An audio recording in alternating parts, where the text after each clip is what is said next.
What is a feast to a poor man? Is it quality? Is it quantity? Or is it just enough to get through the day? I'm sure that some of you have been in a situation where your family has had to stretch the food dollar. Maybe you've eaten a lot of spaghetti, or maybe you grew up like me and you had Spanish rice with hot dogs cut up in it. Poverty has always been a problem. It's been a problem for thousands of years. It's a problem today. In the 18th century, it was a very serious problem. Man, woman, child, every community, everyone has dealt with it. I want to make multiple dishes.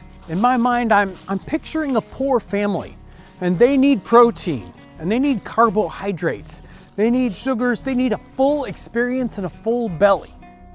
There was an author who attacked this very idea. This author put together Primitive Cookery in 1767, and it's a compilation cookbook where he just took ideas from separate cookbooks and he put them all together, along with a list in the back of all the different kinds of dishes that you could make for 2 or 3 cents. This cookbook offers us a glimpse into the food of the poor, the best food of the poor. Come along with me as we prepare this feast for this poor family.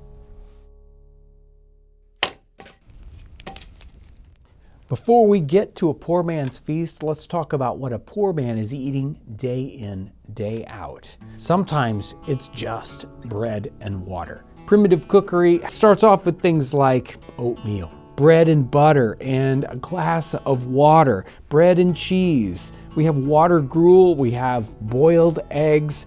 We also have things like pottages, where they would go out and find herbs in the field and just boil those up into a kind of a soup, and that's it. That's your meal for the day. When it comes to building a feast, a recipe that popped out right away was a recipe for Windsor beans. Let me read it to you. To dress Windsor beans, take the seed, boil them till they are tender, then blanch them, fry them in clarified butter, melt butter with a drop of vinegar, pour over them, strew them with salt, pepper, and nutmeg.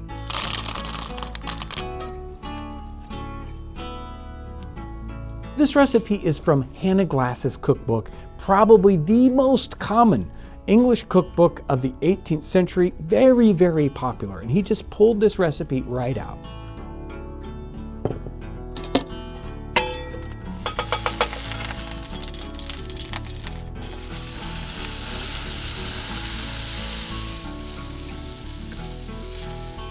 Hannah Glass did not write this. This is a medieval recipe. So in the 18th century, several 14th century manuscript cookbooks were printed. And in those manuscript cookbooks is a recipe almost exactly like this. So this is a medieval recipe for Windsor beans or broad beans. We know them as fava beans. The beans will give us wonderful carbohydrates and, of course, fiber. But what we really need in this feast is protein. Probably the least expensive and most flexible protein is going to be eggs. And eggs show up in our Primitive Cookery cookbook all over the place. We can cook them in fancy ways or simple ways. We can do them simply by dropping them in boiling water, or even roasting them in the embers if we don't have any equipment at all.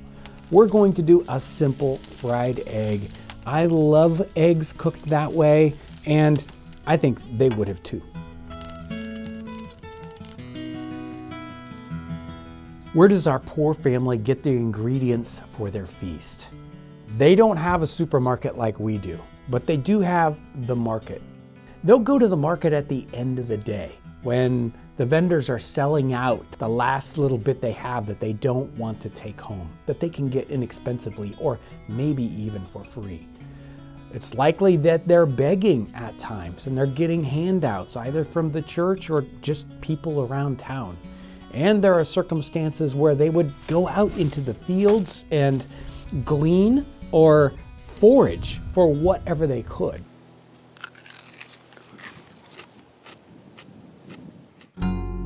We've got our fiber, we've got our protein. Now we need something for dessert. We need some sweetness in this dish. We're going to be using apples. Now they show up a lot for feeding workers and poor people. If you look at William Ellis's book in the 1750s, he talks about making apple puddings for field workers. Dish number 48, and it is apple dumplings, boiled, eat with butter. It's the best way of eating them. So we're going to be doing an apple dumpling. So simple, so easy.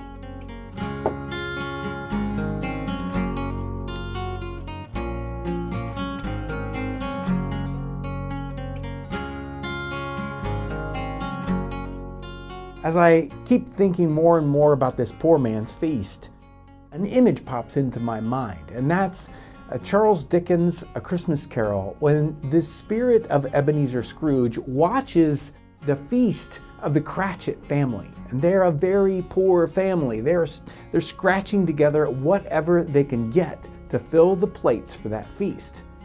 And in that story, the feast is all about the people around the table. It has almost nothing to do with the food. And so later on in the story, when Scrooge comes and he brings the giant turkey, their feast doesn't get any better.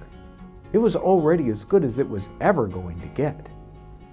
And that rings so true if we read in the journals, diaries, and memoirs of soldiers and people going out into the frontier. And they're in situations where they don't have enough food, or it's unpalatable. And yet they still have a feast. Again, it's not about what's on the plates. It's about the people you're with.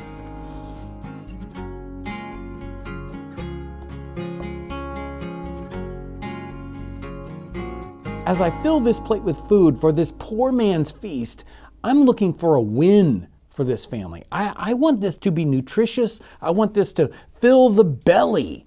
I want this plate to be full, and I want this possible. I want this to be something that could actually be done. To fill out this feast, we have a whole wheat loaf of bread, and to drink a small beer.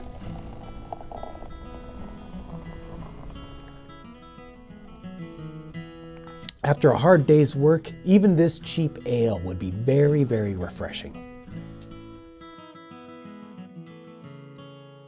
Our plate started off empty, now our plate is full. This is a victory. Everyone will go away from this satisfied.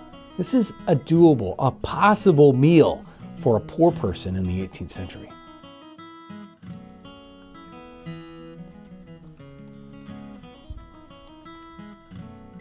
This is a poor man's feast, and it is very good.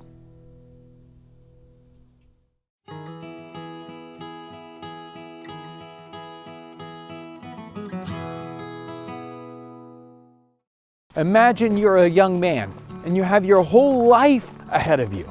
You have everything you need, you're never hungry, but war is headed your way. Like so many young men around you, you feel it is your duty to take up arms and support your country in battle. It's not long before things look very bleak. Food is scarce, the men are tired, the living conditions are unfathomable. You quickly realize if you're going to be victorious and win this war, you simply have to survive the day.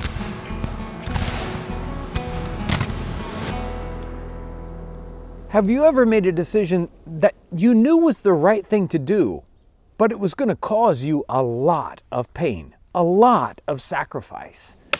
Joseph Plum Martin was a soldier during the Revolutionary War, and he wrote his experiences about what it was like to be a common soldier. So many times we get the big repercussions and we get to hear about generals, but very rarely the story of an individual soldier. What was life like for someone who actually was fighting in that battle? What he feared most was not the battles, but the deprivations, the lack of clothing, the lack of shelter, the lack of water, even the lack of food.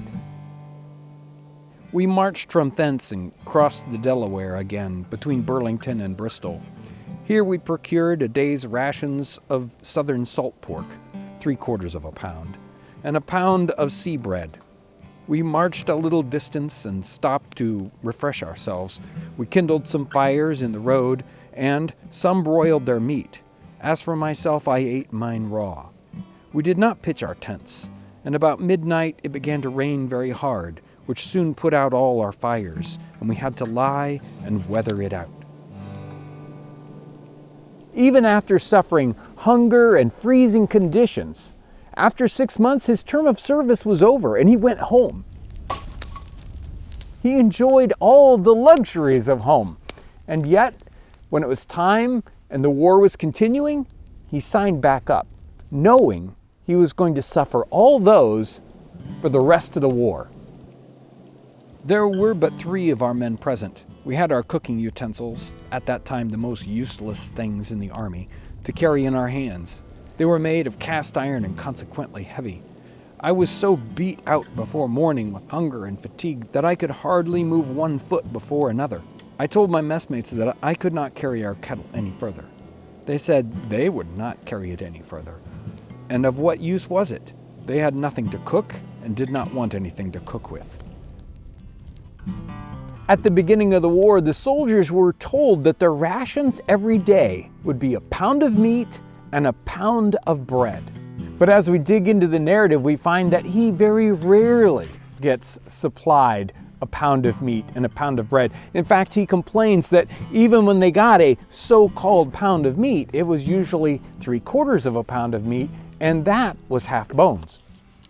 We drew a day's ration of beef and flour, what was called a pound each. The flour, perhaps, was not far from its nominal weight, but the beef was, as it always was in such cases, and indeed in all others in the army, not more than 3/4 of a pound, and that at least half bone.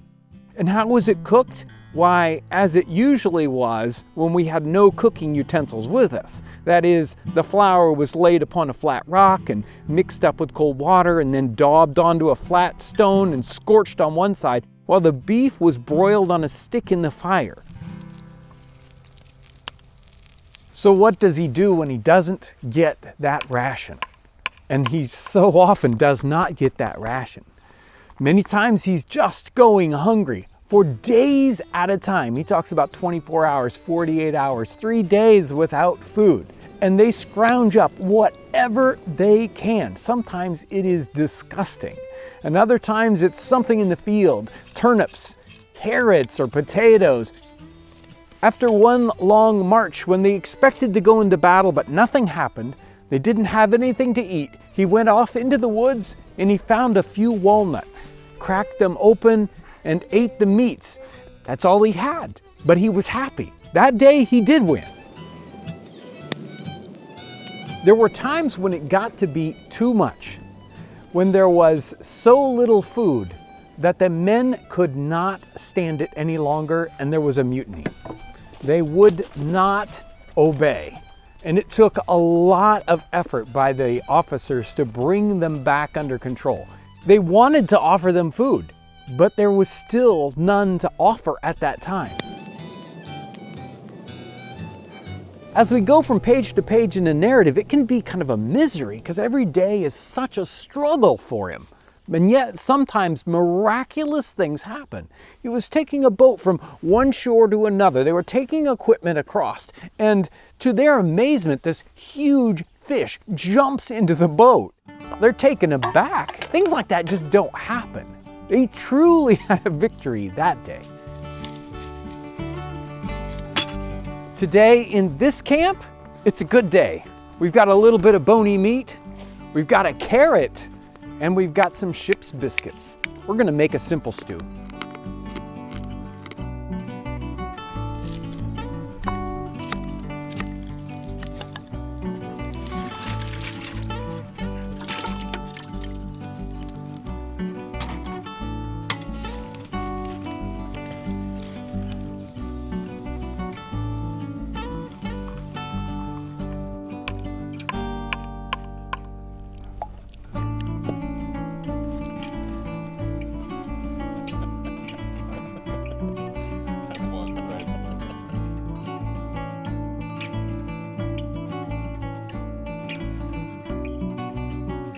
Joseph Plum Martin's job was not to win the war. That was George Washington's job. Joseph's job was to survive the day.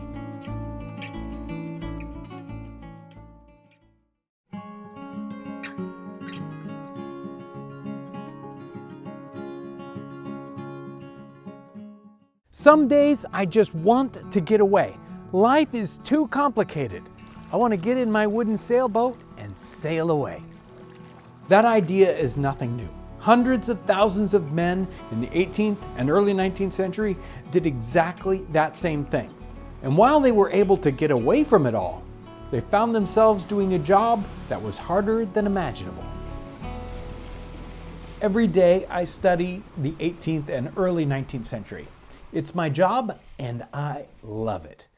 For fun, I dig even deeper into shipboard life of this time period. The memoirs and books by the people who lived in the time period. Samuel Kelly, Spavins, Dana. These books are great and they give us a glimpse of what sailors' life is like in that time period from actual sailors, not from somebody from the outside.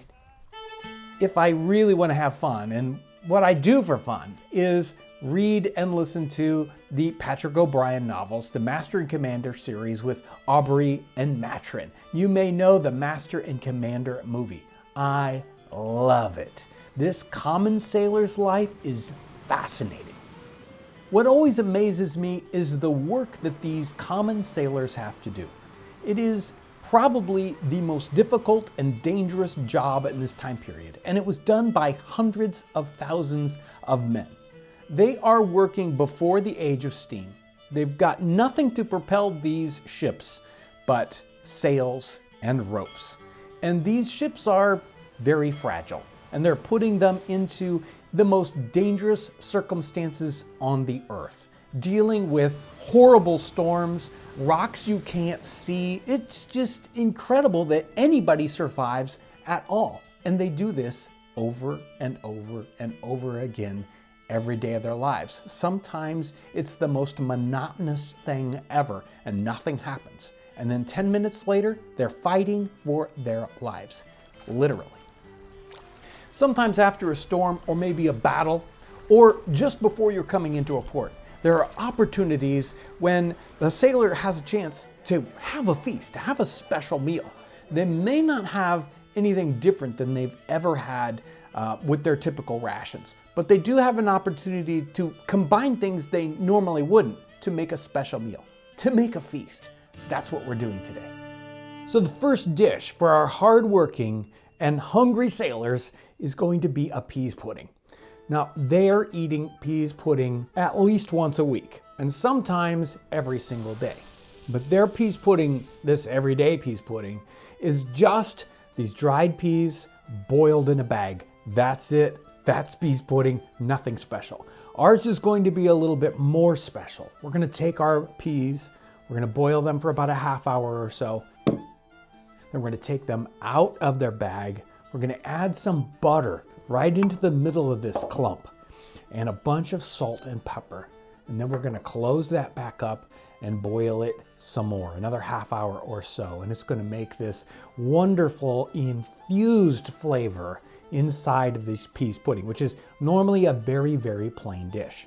They didn't get butter every day. They got butter maybe once a week. So this is special to be able to add pepper and salt and butter into this peas pudding. It's going to give it a great flavor.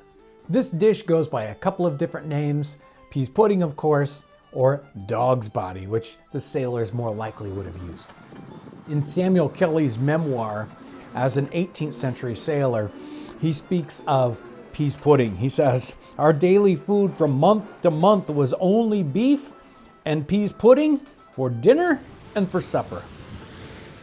One of the most important aspects of getting a ship ready for sea is provisioning. You have to have the supplies on board to feed all the men for the trip you're about to take, and probably times two, because you don't know how long your trip might take. Sometimes your average trip might take 3 or 4 weeks, and then another time of year, it might take 4 months. So you have to have lots and lots of provisions on board. What are the provisions? You're going to have salt meat, so salt beef and salt pork. you're going to have lots and lots of sea bread, or ship's biscuit. We know it today as hardtack. You'll even have a special room on board the ship, tin lined, so that the rats can't get in, that you store all this bread in. It's got to stay dry. We also have other kinds of provisions: oatmeal, dried peas. We're going to have butter and cheese. So the dish I'm most excited about here is the main dish, lobscouse. It's got a fun name to it. It's one of those names that nobody's quite sure where it comes from, but it is classic lobscouse from the 18th century. The main component here in lobscouse is something like salt pork, which the sailors are eating a couple of days out of every single week. We're going to take some onion, again, kind of a special treat for sailors, and we're going to take that onion and brown it a little bit in a frying pan. I'm going to toss in potatoes. Again, a special treat for a sailor.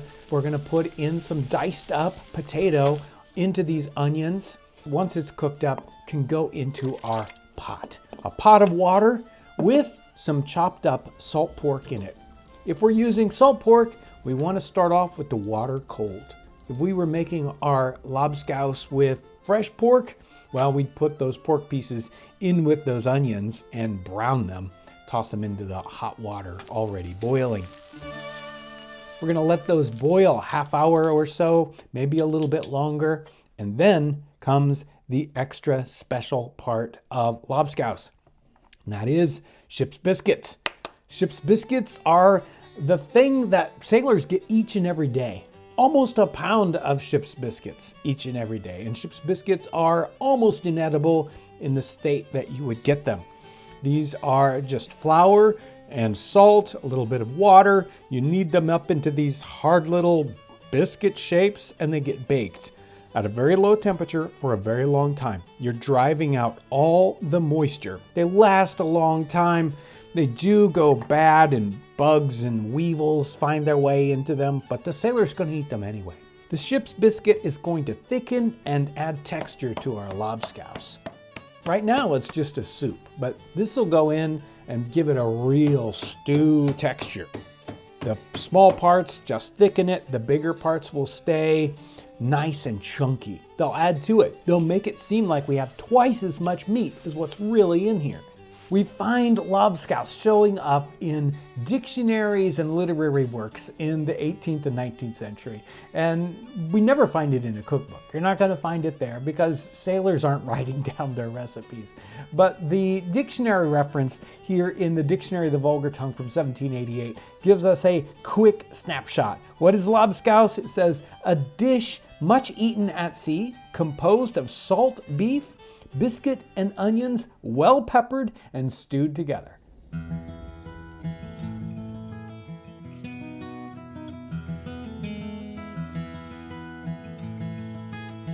These two main dishes are ready: the dog's body, peas pudding, and the lobscouse.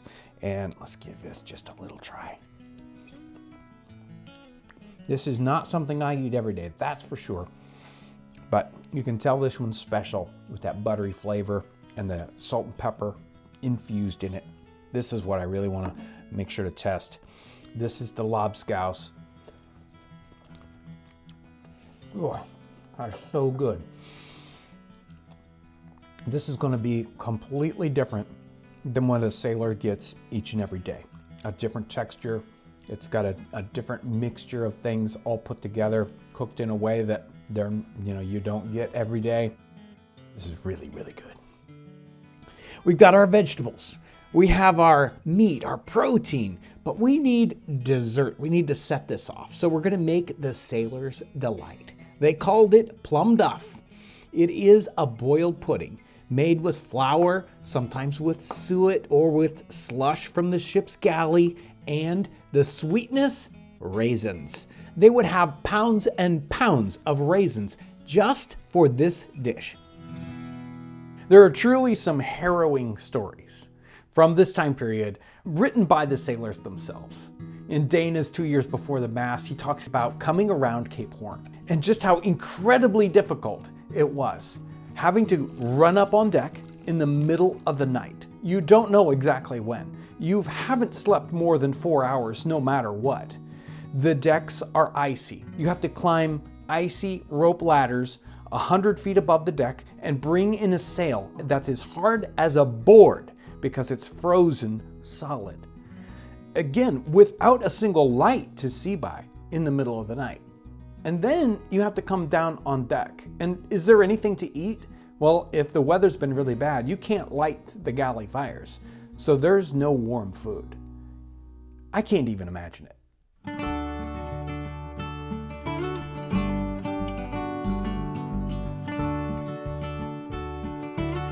For a meal, we have to have a drink. What did the sailors want? They wanted grog. In home waters, they got a gallon of beer a day, but that wasn't what they really wanted. Once they were out of home waters, they got grog, which was rum mixed with water, 3-to-1. That's the drink they wanted. It's the drink we're going to have for our feast. These men were not well paid. They were drawn from the lower classes, and yet they were asked to do an impossible job, probably the most dangerous and difficult job of the time period. And without them, we would have no 13 colonies. We wouldn't have overseas commerce in any shape or form. The world would look completely different and much, much poorer. This is a wonderful feast. Our sailors are going to love this. It makes me want to buy a ship.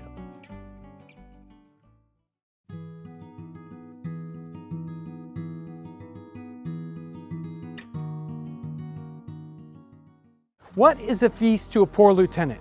Is it a haversack full of rations? Is it a table piled so high with delicacies that you don't know when you could finish it? Or is it knowing that your commanding officer cares enough to make sure that you have what you need? The life of the lieutenant in the 18th century was more difficult than you can imagine.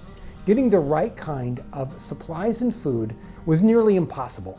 Today, I want a victory for this lieutenant. We are going to make for him a feast. The position of the ensign and the lieutenant wasn't easy. Army officers in the 18th century had to purchase their commission. It wasn't based on their merit or their ability. They weren't given extra money necessarily to buy their rations. They did get a supply of rations, twice the amount that a standard soldier would get, but of course they were officer material. These low-level officers were not just trying to survive, they were not just trying to perform well in the field, but promotion had partly to do with whether they looked like officers, whether they acted like officers, and whether their table was set like an officer. All those provisions that they would need, they had to purchase themselves. And if they were in a campaign situation, those things came very dearly, and they weren't able to supply them themselves. The situation Ben Franklin mentions in his autobiography, and he's having dinner with a Colonel Dunbar, and he finds out about what's going on with these officers. While I was at camp, supping one evening with the officers of Colonel Dunbar's regiment, he represented to me his concern for the subalterns, who he said were generally not in affluence and could ill afford in this dear country to lay in the stores that might be necessary in so long a march through a wilderness where nothing was to be purchased. Benjamin Franklin wants to help these low-level officers out. He goes to the local government, and there are some funds available to help with this military situation. He also talks to his son, who has been in a military campaign situation, and asks him to come up with this care package idea that he could give these officers. 6 pounds of loaf sugar, 6 pounds of muscovado sugar, which is like brown sugar, a pound of green tea, a pound of black tea, 6 pounds of good coffee, 6 pounds of chocolate, 100 weight of best white biscuits, a pound of pepper, a quart of best white wine vinegar, a pound, or no, it just says 1 Gloucester cheese, so 1 large round of cheese, a keg of 20 pounds of good butter, 2 dozen old Madeira wine, 2 gallons of Jamaica spirits, that's rum, 1 bottle of flour of mustard, 2 well-cured hams, 1 or 2 dozen dried tongues, 6 pounds of rice, 6 pounds of raisins. They make up these care packages, 20 of these, all put together, and they give 1 to each one of these officers. We've got this great care package, and these soldiers need a win. So if we look at this care package, what can we make? The first item that pops right out for me is rice pudding. The bottom two lines, rice and raisins. Those are the main components for a rice pudding. We also have in the care package butter and sugar, and that's about all we need for a rice pudding. So we're gonna work on one of those. I've got 4 ounces of white rice. I've got raisins, we'll put those in at the very end. We also have butter. It doesn't say in the recipe that we're going to be using, which is Amelia Simmons's recipe from 1796, exactly how much butter, but maybe 2 or 3 ounces. After our rice and butter, we've got sugar, and sugar was one of those things in that care package. This has already been pounded up. The sugar that would have come would have been in hard lumps or in cones of sugar, and you've got to kind of grind it up to get into a granulated sugar that we're used to. But we've got 3 ounces of sugar here. For our liquid portion, we've got milk, and we need 1 quart. This is a fancy pudding for our officers. Obviously, we need some spice in here. The Amelia Simmons recipe would have and did have allspice. We can of course add allspice into this, and I'm sure that care package, even though it didn't mention it, probably had a few nutmegs in it, so we're gonna add some nutmeg too. We need a sprinkle of salt for this, and the last that goes in, the raisins. I'm just gonna put those kind of in on top. I don't want them to sink to the very bottom. I like them to be in the center of the pudding. And really the raisins are part of the sweetness of this pudding. In some cases, if you don't have any sugar, you could leave that out and the raisins would be the sweetness. We could bake it in our oven, but if we're on campaign like these soldiers were, they would probably have to bake them in something like the camp oven or the Dutch oven. That's what we'll do today. Bakes 2 hours at about 350 degrees. Nowadays, when we think about our military, we think about it being sort of a meritocracy. You have to have certain kinds of skills to move up in the military. Not so much in the 18th century. The subalterns that we're talking about here are the lowest level of officers. They're above the common soldier, they're above sergeants, and they're that layer just above those non-commissioned soldiers. They have a commission, something that they had to purchase. They didn't earn their way to that circumstance normally. They bought their way into that circumstance, and they're usually in charge of men that are older than they are, maybe have more experience than they do, so there's always some friction there.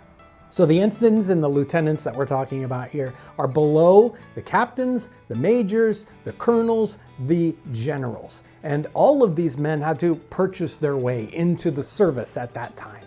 They had to have a lot of influence. And of course, the higher up they were, the better they had to look, the better they had to dress, the better they had to eat. The army is definitely 2 different worlds, that of the common soldiers and that of the officers, and they live in different buildings, they wear different clothing, they eat different food.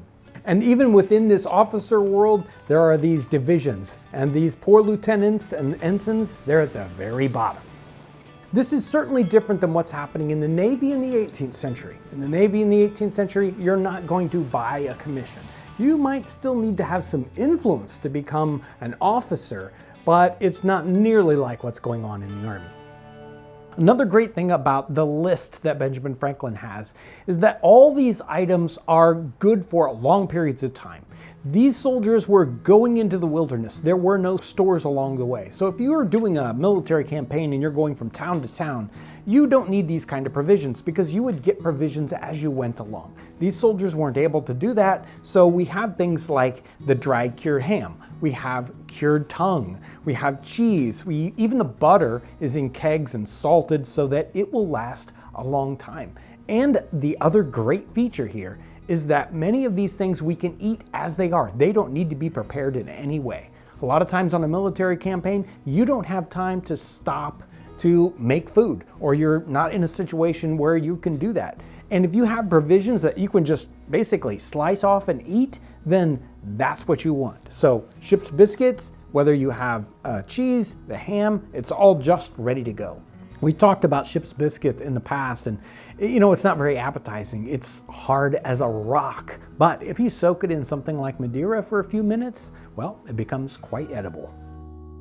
We also have great combinations on this list having to do with the ham, the mustard, and the vinegar. So the ham and the mustard go together. Of course, it's just mustard seed or ground mustard. We have to mix that with the vinegar to make a mustard sauce. Again, great combination. The care packages that Benjamin Franklin delivered to these soldiers, they were soldiers on campaign. They were moving from a civilized area to out into the wilderness. There was no resupply. They were living in tents with maybe just a very small bed and a blanket. They had very little food supplies with them, so these kind of condensed food packages were perfect for them. Unlike a soldier in a setting like this, where if you're in a fort, you probably have quarters, you have bunks, or more likely beds, you've got as many blankets as you want, you've got a place to cook your food whenever you need to, a place to stay warm. A totally different situation. Another great combination that we've got in our ingredient list is the cheese, the butter, the mustard, and the wine, which will make a wonderful Welsh rabbit. So that's next up on the ingredient list. We only need a certain quantity of cheese here. I've got about 1/4 pound of cheese, about 1 ounce or so of butter, a little dollop of mustard. We'll need a little bit of wine. Now, instead of Madeira, we're going to be using a little white wine, and we're going to cook this over the fire. A Welsh rabbit is a wonderful cheese sauce that you can use a couple of different ways. You can just spread this on toast if you'd like, or you can put this on bread and then toast it together. And sometimes they might call that toasted cheese, and it is so good. It's very interesting that Colonel Dunbar is talking to Benjamin Franklin about the problems with his lieutenants and ensigns. He doesn't really concern himself too much about the upper officers. He knows he has the right kind of supplies for regular soldiers and sergeants, but the ensigns and lieutenants, they have to take care of themselves. And that's where Benjamin Franklin really comes along. He's that go-between, the person who knows how to deal with everybody in Philadelphia and how to get whatever the army actually needs.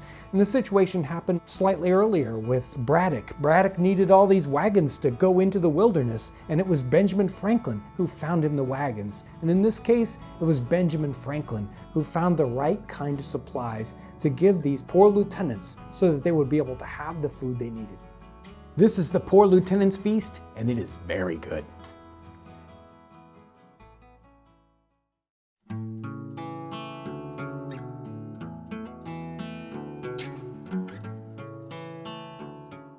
What is a feast to a poor farmer? Is it a fancy meal you would find in the city? Is it the very best from his fields, or is it just enough to fill the belly? This farmer and his family were at the mercy of nature. It could be a problem with the weather, with disease on the crops, or maybe pestilence, or maybe just market conditions. Very few things were in their control. Today I want a victory for this poor farmer's family. We are going to make them a feast. In 1800, 2/3 of the jobs in the United States were agricultural. These people were working on farms, doing agricultural things. Compare that to today. Today, 2/3 of 1% of jobs are agricultural jobs. I grew up in farm country. There were fields on every side of our house, and we engaged in farming as a hobby farm. My father was a tool maker, a machinist, and yet he would come home and do farming on the side. So I remember planting corn by hand, running tractors, harvesting corn, working with livestock, and so many of the families around us were doing almost exactly the same thing. Men would have a factory job, and then they'd come home and do a little farming on the side. I've seen agriculture change in the last 40 years, going from small tractors, small farms, and individuals to huge sort of factory farms, thousands of acres, and gigantic pieces of equipment. It is a wholesale change in what's going on with farming today. The cornerstone for this family's feast is bread. It's not the classic white wheat bread, which is a high-end bread for the 18th century. This is a hearty bread made of 1/3 rye, 1/3 cornmeal, and 1/3 wheat. This isn't the lowest of the low, which would be just corn or just corn and rye, but with the addition of the wheat, this raises this level of bread up. This is a feast bread. This recipe is so simple, it's 1/3 of each of these. I'm gonna do about 6 ounces of cornmeal, 6 ounces of rye, 6 ounces of wheat. And for the first step, we need to boil our cornmeal in a little bit of water.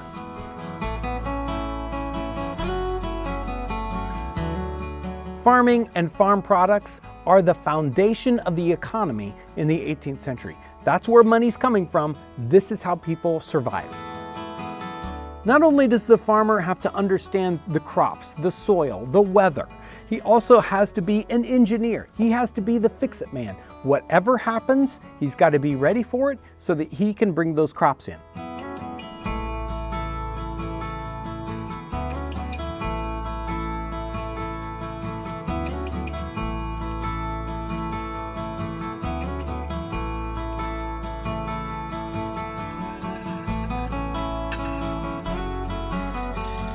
Farming is the most common occupation in North America in our 18th century time period.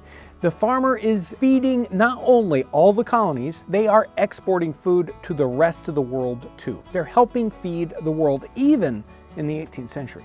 A farm in the 1700s looks completely different than a farm does today. Farms in that time period were very small, usually something like one man and his family could handle. And they were growing multiple kinds of crops. So they would have 3 or 4, maybe 5 different crops growing in a season so they could rotate those around. And it was probably a lot more like a small market farm is today. So we can see in our mind's eye this perfect little 18th century farm, and we can idealize that and think about how wonderful and lovely it is. The truth is they had so many difficulties. The weather was unpredictable. They had no idea what was coming next. Is it going to flood? Are we going to have a frost? And then we have pests, insects that come in and attack a particular kind of crop, or we have disease. And that is happening all throughout our time period, making farming very, very time-consuming and difficult. It's impossible to have year after year of great crops. You have to be able to do something else. You can't survive on farming alone. The richest part of our meal will be a white chicken fricassee. And chicken is the perfect thing. It shows up in the colonies all the time in the 18th century, very, very common. And chicken is wonderful because you don't have to preserve it. If you're butchering a chicken, it's perfect for one meal. All the ingredients come from a local farm, whether we've got butter, milk, the mushrooms, the chicken, and the recipe is a very simple one right out of Hannah Glass's cookbook, The Art of Cookery. We start this off by skinning and deboning our chicken and then taking the pieces and stewing them over the fire in a little bit of water and milk.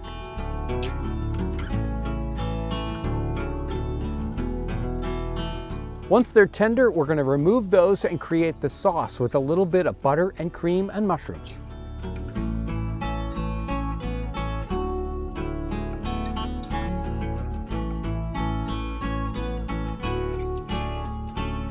And the recipe calls for, yes, a little bit of nutmeg. You might think that the farmer is eating the cream of the crop, all the best that comes off of his land. But the truth is he's doing just the opposite of that. Those things bring the best money. So the best animals or the best grains, those either stay for seed crops so that he has the best to put in the ground the next year or the best animals to breed from, or he's taking them to market. And he's eating the leftovers, the worst part of his crops. As I'm preparing this food, I'm thinking about the farmer 250 years ago. I'm thinking about the life the farmer and his family has and how difficult it is, and what it must have been like to be around the table, eating a feast just like this. I want it to be an amazing feast. To top this meal off, we have a little bit of root vegetables, some carrots, and also to make it fresh, we've got fresh peas out of the garden.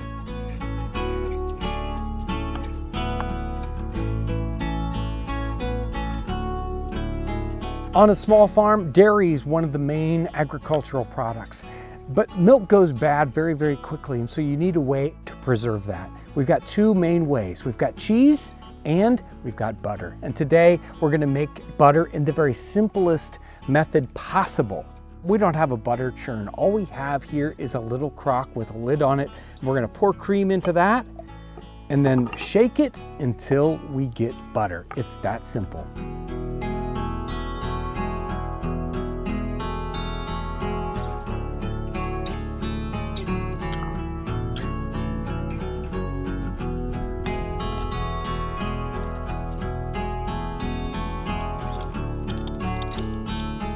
The life of the farmer 250 years ago is one of continual toil. He's working from dawn till dusk. And it doesn't matter whether it's during the spring, in the summer, or in the fall, or even when you get into the winter. He's doing something every day to keep his family alive. He's always got to worry about what the weather's going to be like. He has to worry about whether there's a problem with his crops or his livestock. There is never a time to rest. Eating a meal like this would be one of those circumstances where you could sit back and relax, maybe just for an hour or two, not think about those concerns of the day, enjoying the people you're with and the time that you have together. This is the Poor Farmer's Feast, and it is very good.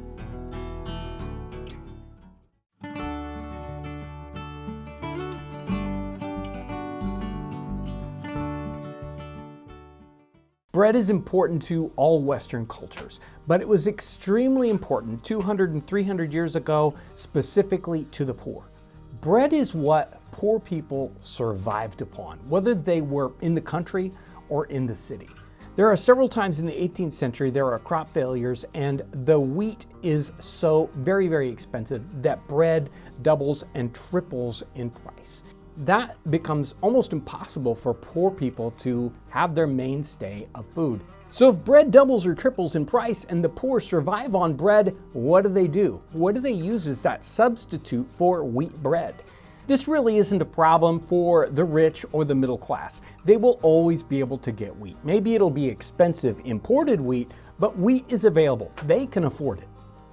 At the very end of the 18th century, the British government saw the problem with this. They started doing research on what were the substitutes for wheat when you're making bread. They did all these tests, and there was a great book printed in the early 19th century, 1804, that talked about the art of bread making. And in that, they laid out all the substitutes for wheat. And we get an idea here about what they were using for substitutes. Sometimes they're new substitutes, but the vast majority of them were things that have been used for hundreds of years as substitutes for wheat whenever it got expensive. The research lays out the different substitutes and what they cost. Some of these substitutes weren't any better than wheat. They were just as expensive. Rice is a wonderful example of this. You can make rice bread, but in the 18th century, rice was almost as expensive as wheat, so there was no real reason to use it. Another one of these substitutes that seemed to be almost as expensive as wheat were white peas. And I'm not even sure exactly what they meant by white peas. Probably a type of kind of bean. I don't know exactly, but it was really expensive in the time period. Two of the least expensive were barley and oatmeal, and these were already a common substitute in the south of England and, of course, in the north of England and Scotland, where oatmeal was very, very popular. So that is what the poor had been subsisting upon all this time. They rarely ate wheat bread anyway. One of the grains that's mentioned are beans, and that's what I want to focus on today, bean bread. Or even in the time period, sometimes something called horse bread. And horse bread is very interesting. It's been made for hundreds of years, even in the 18th century, and it was made to feed horses. Whether you are going on a trip and you don't know whether there'll be fodder along and you need to be able to carry your food, it's hard to carry a whole lot of hay with you if you're taking a horse, but you can take horse bread. So they would feed specialized horse bread to race horses, to work horses, horses that are sick, or they'd use them in circumstances where they didn't have the proper fodder. Horse bread was not quite like bread that we think of today, but it was made by the baker. In fact, in some places in Great Britain, it was illegal for anybody but the baker to make horse bread. And horse bread was made with ground beans, peas, sometimes something like oats, or barley, and probably no wheat. And they would use a very coarse grind. They wouldn't bother to put anything like yeast in it, and they would make these hard, dense cakes of bread just for horses. When wheat became expensive, then poor people who couldn't afford anything else, would have to eat horse bread. Using beans as a substitute for wheat seems like it would be pretty easy for bread, but it's not easy. Wheat you just grind up into flour and you mix it with your water and your yeast and a little bit of salt, and ta-da, you've got bread. But beans ground up don't work very well. In fact, some beans even have a kind of toxicity to them. So unless they're soaked or cooked in a certain way, they're not good for you. Beans ground up just as they are generally kind of have a bitter taste, and they don't make anything that's very palatable, at least for humans. Apparently horses didn't mind that much, so that for horse bread, they would just grind up the beans and toss it right in. But for people, if people want to eat a bean bread, then you have to kind of work on those beans. They have to be soaked, but you can't soak the beans and then grind them into a flour. That wouldn't work very well. You'd have to let them completely dry out again. So the directions that we get in the 18th century are to grind the bean into a fine flour and then soak that flour. Now, that's hard to do. If you just add a little bit of water to the bean flour, you make a paste, and you can't switch the water on it. It does not work, because what we want to do is change the water a couple of different times, and that'll take the bitterness away.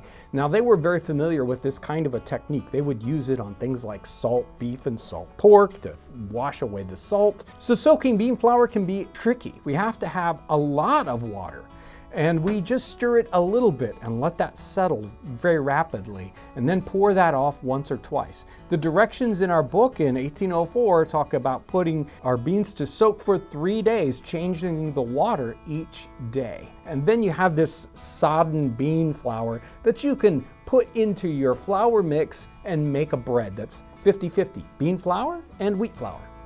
There are a lot of different kinds of beans that are listed in the 18th century, and we could use something like the fava bean or a field pea, which is a kind of bean. We've got white beans and red beans, cranberry beans, all these kinds of beans. None of those were specifically separated out in our recipe, so we can try some of those different ones to see if some have a more bitter flavor than others. I picked a bean that's giving us the whitest flour. Some of these cranberry beans and other beans have a darkness from the shell of the bean, but I've picked a yellow bean and a white bean, kind of mixed them together to give us a white bean flour. Right out of the mill, the bean flour looks good. It's got a good color to it. It's a little yellowy looking, but it looks like your standard run-of-the-mill flour. But it's definitely got a strange raw bean smell to it, and I'm sure the taste would be very off. You could instantly tell this was nothing like a wheat flour, and if I made bread with this just as it was, it would probably just be clammy and have just a very strange, almost metallic taste to it. I'm working from the Art of Bread Making book in 1804, and it has a recipe for mixed bean bread. So we're going to start off with whole wheat flour and mix that with a little bit of salt and a little bit of barm here. And it's going to be a very, very dry mixture. But I've already got my bean flour that's been soaked. This has been soaking for 3 days, and I've taken the water off each day. And what I'm left with is a very, very heavy slurry that we're going to add into our flour, and that will probably bring along all the moisture we're going to need. In fact, maybe just a little bit more than we need. And we'll mix that in with our wheat flour, and it will end up being about 50-50 bean flour and wheat flour, along with that salt and our barm, which is the yeast. And we've talked about barm in other recipes. That has to do with the yeast that comes off the top of a brewing batch of beer that you get from the brewer. In fact, it's better if you get ale, because then you don't have that bitterness of beer. If you're doing this in a modern context, standard packets of yeast that you get at the grocery store will work just fine. Once this is mixed well, we can go ahead and set this aside and let the yeast work. These substitutes have been going on for hundreds of years, whether it's the Scots with oatmeal or the south of Great Britain with barley, and more classically in North America, corn, or as in the book it's called maize. So corn in North America is what everybody's eating for bread. Sometimes they'll have a bread that does have a mix. So they'll mix it with rye and they'll mix it with wheat to make a high-class bread that still has corn in it. Very few people, especially in that middle and lower class here in North America in the 18th century, are eating wheaten bread. That is a special bread and not eaten that often. Most people are eating cornbread. Our bread was in the oven about 30 minutes or so at 400. It was in the earthen oven, so it kind of started high and worked a little low. It did not rise a lot. I don't know whether it was because of the beans or because my barn wasn't as active as I needed it to be, but that's all right. This is probably exactly like a loaf was like 200 or 300 years ago as they're making bean bread. And it's interesting as we dig in that they were looking for solutions to this problem of not having enough wheat in 1804. But they had been having those problems for 200-300 years before that, and the solutions were there. People were making bread with other kinds of grains. This is one of those examples. So let's find out what this tastes like. That's the important part. And now, the smell, great, wonderful whole wheat loaf smell. But the taste is like a whole wheat loaf, but you can definitely tell there's some bean in there, maybe a little bean bitterness. Regardless, this is bread. This you can survive on. Those poor people in the 18th century, they might have had to survive on this, and it would get them through the day. It would fill their bellies. This is the solution to the problem of very expensive wheat.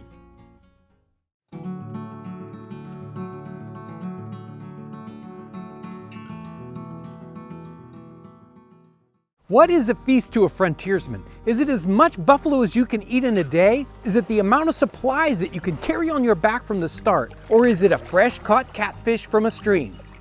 These men were in a situation where all their provisions might disappear with one false move. Today we're going to give these men a victory. We're going to have a feast. So who were the frontiersmen? This was a special time and place in history, and it took a special kind of person who was willing to go into this frontier and settle it because it was so amazingly dangerous and difficult. It didn't have all the wonderful things that you would find in a normal society. You couldn't go down the street and buy your supplies. You didn't have the kind of support that you would expect in a town. There was no constabulary. It was the Wild West. And so it took a special sort of man. The Scots-Irish coming out of the border region between England and Scotland, they were willing to live in this kind of a situation. This is a group of men who've come out of one area, they've come to North America, and they just don't belong. They don't belong in the society that is along the coast. They're naturally drawn to this area that is the frontier, that doesn't have the same sets of laws or even rules for conduct. In a sense, my whole life has been building up to this frontiersman experience. How can I understand the frontiersman? I bought this property and there was nothing here. It was bare land. I built the house. I built outbuildings, and then we started this homestead project, building the cabin and a forge and other little pieces here and there to try to understand exactly what a frontiersman's life would be like, walking in his shoes. So where are they coming from, and what do they hope to find? They're coming out of places like Philadelphia and Alexandria, Virginia, and Charleston, South Carolina. And they're looking for a place that fits their character and that they can find a new life. That life isn't there in the big city for them. There are two very, very common routes to get into this area that is the classic frontier: through the Cumberland Gap or down the Ohio and up the Kentucky River. These are the routes where everybody's traveling. They make little settlements or stations along the way to support their travels, and they're looking for an uncivilized area where they can plant their roots, where they can find their American dream. So as we look back in history and we think about frontiersmen like a David Crockett or a Daniel Boone, we can glorify them.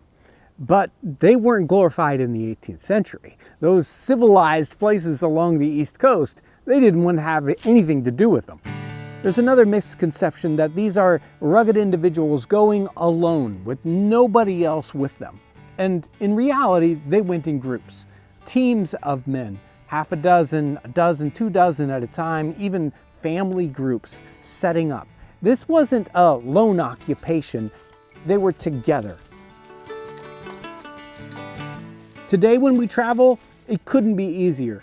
You can get on your phone, it'll tell you exactly where to go. We have these beautiful paved highways, sometimes 4, 6, 8 lanes wide, and we can go as fast as we want. It was not like that in the time period. You're going by foot with a pack horse. You're having to cross raging rivers. You're having to go across ravines. You're following trails that you're not sure where they actually go, and you might have to back up and find the real trail. If that's not hard enough, a simple injury, a tiny snake bite, or a scratch can lead to your death.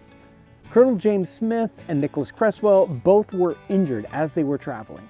James Smith, he hurt his foot. He couldn't move for several weeks. In that time, every day, they were in danger of being attacked by Native Americans. Nicholas Creswell, he hurt his foot. People had to bring him food. He couldn't travel where he needed to go. He had to stay at camp. Other people went out and hunted, and he couldn't do it. If you were going by canoe, that could be treacherous. It was very easy to overturn these canoes, and you never knew what was going to happen with the water. The waters might rise suddenly because of a rainstorm 200 miles away, or there might be no water in the river and you had to drag your canoe by hand over rocks. Wildlife was a danger also. In Creswell's journal, he talks about a buffalo stampede at night that nearly crushes 2 men, and also bears and mountain lions. So what is a feast to a frontiersman? It's interesting that the frontiersman's normal meal is the polar opposite to the meal of the poor farmer on the coast. The poor farmer on the coast, what does he want? He wants meat. The frontiersman, what does he have? Nothing but meat. He's got deer, he's got turkey, he's got buffalo. If you kill a buffalo, you've got 500 pounds of meat. What do you do with it? It's gonna go bad in 2 days. You're gonna eat as much as you possibly can. But what do they really yearn for? They yearn for flour, for bread, for cornmeal, for hominy. That's what's hard to get for a frontiersman. So these special items, those are brought along from the coast or from supply areas. And multiple times, Creswell talks about the difficulty of finding those kinds of supplies. He's in Pittsburgh, they want to bring supplies, and they were only able to get like 5 pounds of flour per person. That isn't going to last very long on a trip, and so they have to ration that out. It's very easy for these supplies to go bad or to spoil. While Nicholas Creswell was traveling, the buffalo stampede into the canoe, the flour gets wet and spoils half of their flour. And so they have to ration it just this tiny bit each day. It's something he wants so much to make his own bread, but he can't do it. He's got to use his flour in soup to make it stretch as far as possible. For this meal today, I've got meat. I've got both fresh buffalo and dried buffalo, something that they would do along the trail 4 or 5 days after killing a buffalo. That meat is going to go bad. It's going to spoil almost immediately, and so they dry it over a fire using a Native American technique.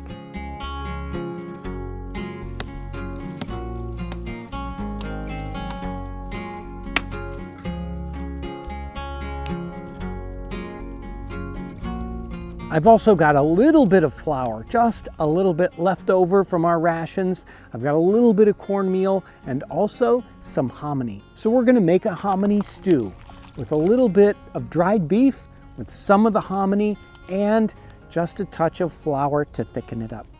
We have enough cornmeal to make an ash cake over the ashes.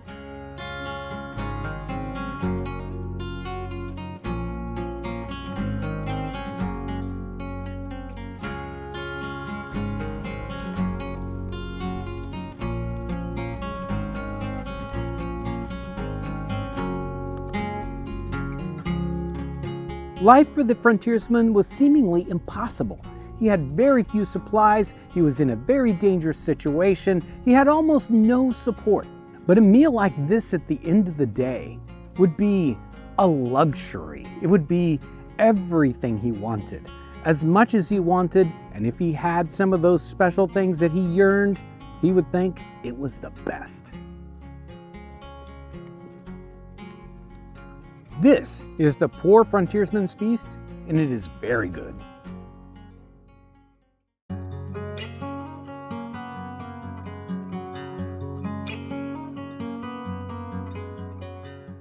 What is a feast to a poor prisoner? Is it a heaping bowl of gruel? Is it a lobster straight from the sea? Or is it bread and water, just enough to get you through the night? Prisons in the 18th century are one of the most grueling subjects we can study. I want a victory for this poor prisoner. We are going to make him a feast. I want to understand the real history of the 18th and early 19th century. And if we want to understand society in that time period, we have to know what they did with people who broke the rules. That is crime and punishment. What happens in the 18th and early 19th century is completely different than what happens today, almost diametrically opposed to what we do today. Today, we do a lot of incarcerating people. We put them in prison for periods of time to punish them and to rehabilitate them. But that does not happen generally in the 18th century. People are punished for breaking the rules by fining them. They might whip them. They might put them in a pillory, in the stocks. They might transport someone, send them to a whole nother place, maybe America in the 18th century and in the 19th century to Australia. And they would also just plain execute them. That idea of rehabilitating somebody doesn't exist until we get to about 1800, and then there is a complete sea change. What does prison look like? Who is in prison in the 18th century? Well, people awaiting trial. Sometimes witnesses have to be held in prison in the 18th century. We have debtors being held in prison, and there's some fascinating studies about what's happening with debtors in the 18th century. They also have workhouses. Poor people who are destitute, they are put into a prison-like situation. And related to this, we have prisoners of war. How they treat prisoners of war in the 18th century starts to bleed into and change the way they treat regular civilian prisoners also. A perfect example of this is what happens with prisoners of war during the American Revolution. The British started to hold American POWs in hulks, or decommissioned ships. They started to use this idea a few decades later in Great Britain, and they had prison hulks for regular civilian prisoners. They did this because they needed prisons quickly. They couldn't transport people away to North America anymore. It takes a long time to build a prison, and so they had these old ships. They could turn them into an instant prison. They were very hard to escape from, and they held people very well.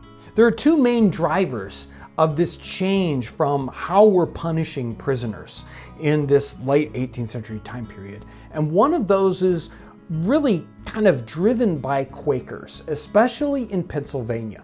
They had an idea that maybe this corporal punishment, the idea of executing prisoners or deporting prisoners, that they didn't think worked very well. They had the idea that they could rehabilitate prisoners, that they could punish them in a prison setting, maybe giving them very small quantities of food, maybe holding them in solitary confinement, that this would change their idea and make them into better people. And also in Great Britain, we have this problem of them no longer being able to deport or export their prisoners. And so they had to have a different way of dealing with them. So they started to hold them for longer terms in the prison ships and in prisons that they built.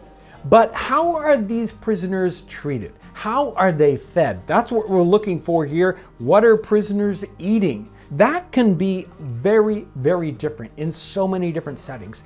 Earlier on in the 18th century, before we get to the idea of the punishment concept, and we're just holding people in prison, well, most people are held in county jails, awaiting their trial.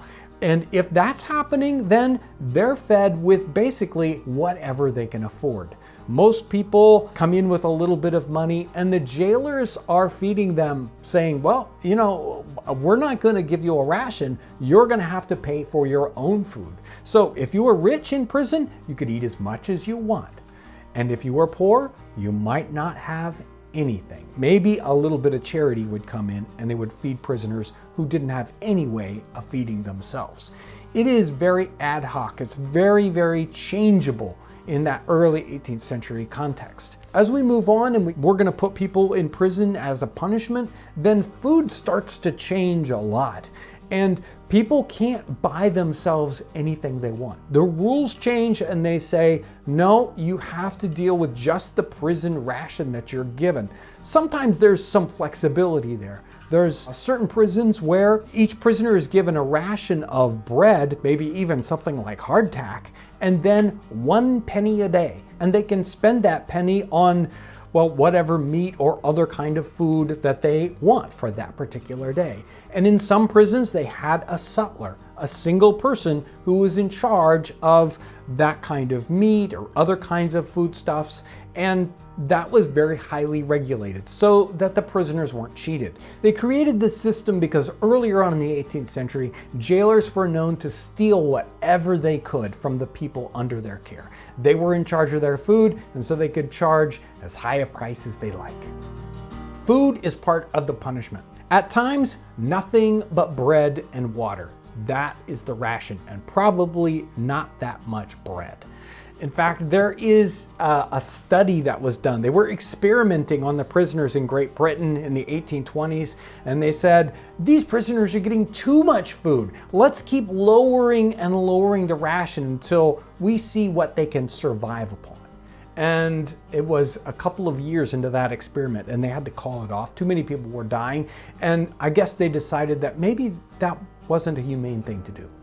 Again, prisoners of war are kind of leading the way in this prison situation, and prisoners of war were given a standard military ration, but lower. So because they weren't working, people that were in charge of the prison figured that a prisoner of war could survive on maybe 2/3 or half of what a regular soldier would get. In theory, they were supposed to get that ration every single day.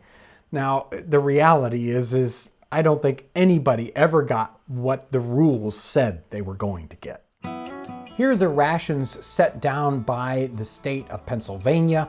And we have Sunday, 1 pound of bread, 1 pound of coarse meat made into a broth.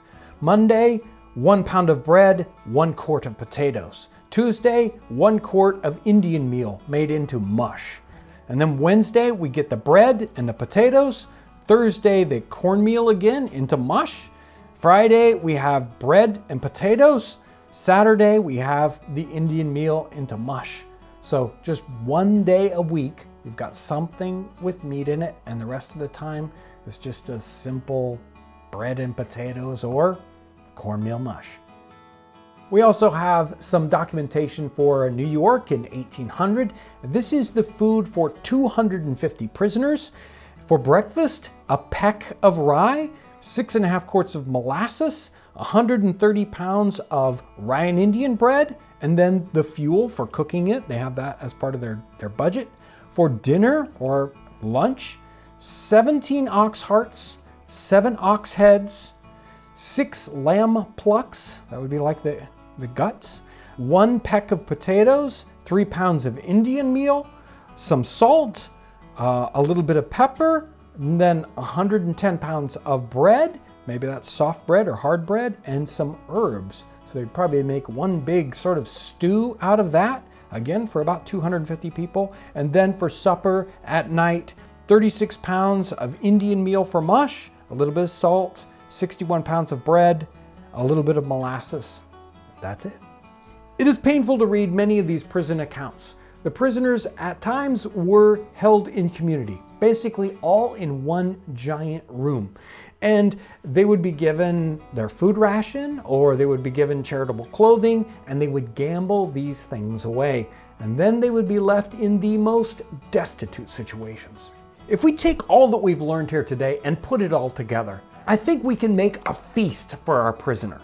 Now, if we look at this 1800 New York description of what they're feeding their prisoners, they take very, very inexpensive meat. So ox hearts, ox heads, and they make a very thick broth. Now, they could probably use any kind of inexpensive meat in the time period, maybe even a lobster. And we're just going to take a standard meat broth for that with a little bit of beef in there and mix that with potatoes and then cornmeal and rye flour. And this will make a very, very thick and very inexpensive stew. That is probably the classic prisoner feast of 1800. So we're gonna start our stew with our potatoes. I've sliced them up into chunks. Don't worry about peeling them. I'm sure they didn't in the time period. We're gonna put those into our water and get them boiling so they start to get a little bit soft. I don't even know if they bothered with this step very much at all. They probably just chunked it all together and started to let it cook. But we're gonna let our potatoes soften up, and then when they are soft, I'm gonna put in our broth. And it does have just a little bit of actual beef in the bottom of it. In the time period, I mean, this might have been something as simple as pig's feet or whatever they had. After that's boiled a little bit and heated up, we can add the thickeners, and we're gonna stir in a little bit of cornmeal, and then we're gonna stir in a little bit of rye flour. And this will make it very, very thick and seem like an amazingly wonderful filling meal to any prisoner. No, we're not gonna add any nutmeg, but we will add a little bit of salt and pepper. This topic is both painful to research and to talk about. But if we want to get something positive out of this, and we do, many people in this time period are looking for a better way. They want a more humane way or a more effective way of dealing with the people that are breaking the rules in society. Maybe it doesn't work. Maybe they didn't find the best solution, but they certainly were trying. This is the Poor Prisoner's Feast, and it is very good.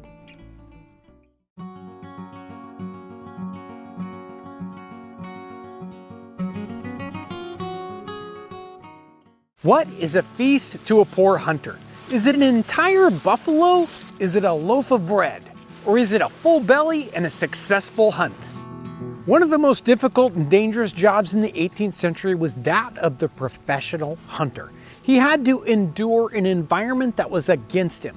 He had to survive off of his surroundings. He had to be able to fix any of his equipment. At any point, he might become injured, get sick, run out of supplies. He might even die. Today I want a victory for this poor hunter. We are going to make him a feast. There's an amazing time period between 1760 and about 1775 where there are lots of long hunters, professional hunters out in the deep frontier, and they are collecting, they're harvesting deer and beaver hides specifically for export to Europe. The industry was certainly around 100 years before this. But all through that time period, it was done by Native Americans. It wasn't until we get to about 1760 where there is a generation of people that have grown up in North America that have the skills to go out into the frontier to do this kind of hunting. It is not easy to do. In fact, it is full of difficulties. Now, we certainly have hunting today, and most of the hunting is going on as a recreation. Or possibly some people use it to fill their freezer with food. That is certainly going on in the 18th century. Plenty of people are using wild game to put food on the table. But the professional hunters we're talking about here are not necessarily going for food, they're going for the hides of the animals. And they are spending not weeks or a day out in the woods, but months. In fact, an entire year out in the woods trying to harvest as many deer and beaver hides as possible. This hunting is going on east of the Mississippi.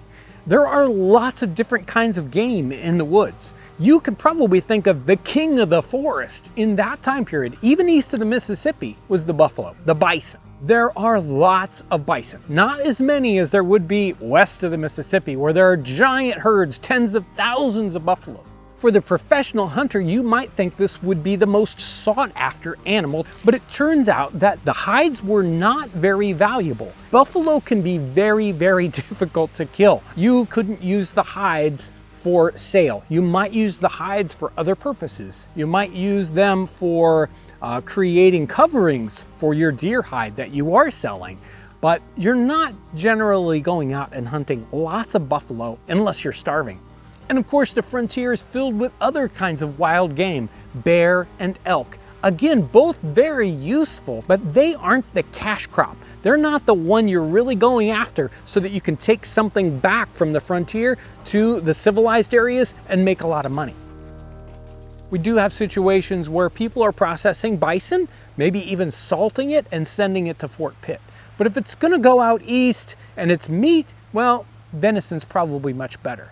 But again, the cash crop is the hide. Hundreds of thousands of hides are being shipped off every year to Europe for processing. This is the most valuable product these hunters can come back to civilization with. Probably the most famous long hunter name is Daniel Boone. The kind of person who grew up in this area and had the kinds of skills that it took to survive for months and months at a time and live off the land. The main dish today is tongue. It's a very interesting cut of meat. There are times in our 18th century context where if you're going to take any particular piece of meat off an animal, then you're going to take the very best. The tongue being the very best cut of meat off of the buffalo, it's a win for the long hunter. It's a little interesting to prepare, at least in this kind of primitive cooking situation. We need to sear the tongue to get the skin to come off of it. Many times if we're cooking a tongue today, we will poach it or boil it and then be able to take the skin off the outer side. It's not so easy here by the campfire. We're just gonna put it really close to the fire and get it to dry a little bit so we can peel it off. And then we're just going to put it on a wooden stake and roast it over the fire. This was written in 1779. First scorch the tongue a little, then peel off the outside coating, then stick it on a spit made of spice bush with the lower end in the ground. If no spice bush is at hand, a sassafras branch works just as well. So what did one of these hunting expeditions look like? It was lasting, again, months, not weeks, not days, months, or even a year, possibly even longer. If you're going to be bringing lots of things out of the frontier, you have to have some way to carry that. Someone's going to have a minimum of 3 or 4 pack horses, possibly many more, because you want to come out with as many hides as possible. It's the only way for your trip to be profitable at all. And these expeditions aren't just a single person. You're going into a very, very dangerous environment. There are times when you have to defend yourself, and so you really can't do that with one person. So they're going out in larger groups, 3 and 4, maybe a half a dozen or a dozen men. You've got a camp, or a camp at least for a while. You might have to move from one spot to the other as you're hunting. You're going to have a half shelter like this, and you're again killing a lot of deer or beaver.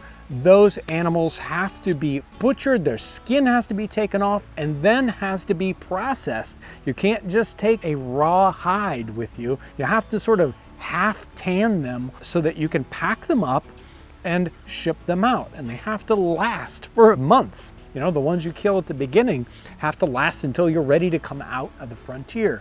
So it is a very dirty, nasty, hard job. It is all day long. You're going out hunting, you're bringing back the animals, you're processing, and starting out again the next day. There's a clash of cultures going on here with the hunters coming off of the coast, and then we've got Native Americans. And the Native Americans here, they're not a monolith. You have different tribes, and sometimes they're at war with each other. At the same time, they're basically at war with these long hunters. So it is an incredibly dangerous spot to be. But it's not just people that you have to worry about. You have to worry about bears. You have to worry about mountain lions. You have to worry about buffalo. They're very dangerous animals to interact with, as well as something like elk. You're so deep in this forest that you're weeks away from resupply of just about anything. If your equipment breaks, you have to be able to fix it. And the most important thing to these hunters was their gun. That's a complicated piece of equipment in our 18th century situation. And you've got nothing but a campfire and maybe a very small hammer and a little hand vise to fix anything that might break. Another delicacy for these long hunters is bone marrow, and it's sort of the opposite of tongue. Tongue is a very easy thing to harvest from an animal. The bone marrow can be very difficult to harvest from the animal, so you've got to carve all the meat away to get to the bones. And you have to have a very large bone to get any decent marrow out of it. But the bones that were roasted, the marrow would soften up and they could scoop it out and spread it on bread or Johnny cakes for that very, very special flavor. I was trying to think of a comparison that we would have today, a job that we could do today that would be anything similar to what was happening with these 18th century hunters. Maybe you've seen the show Deadliest Catch. You're out there on the seas for months at a time. Or maybe the job of somebody on an oil rig. Again, away from civilization for months at a time, no real connection. These people usually have all their supplies along with them. The hunters, on the other hand, they were living on the environment for all that time. There are many times on the channel where we've talked about people in the 18th century using every little bit of something. So not letting anything go to waste.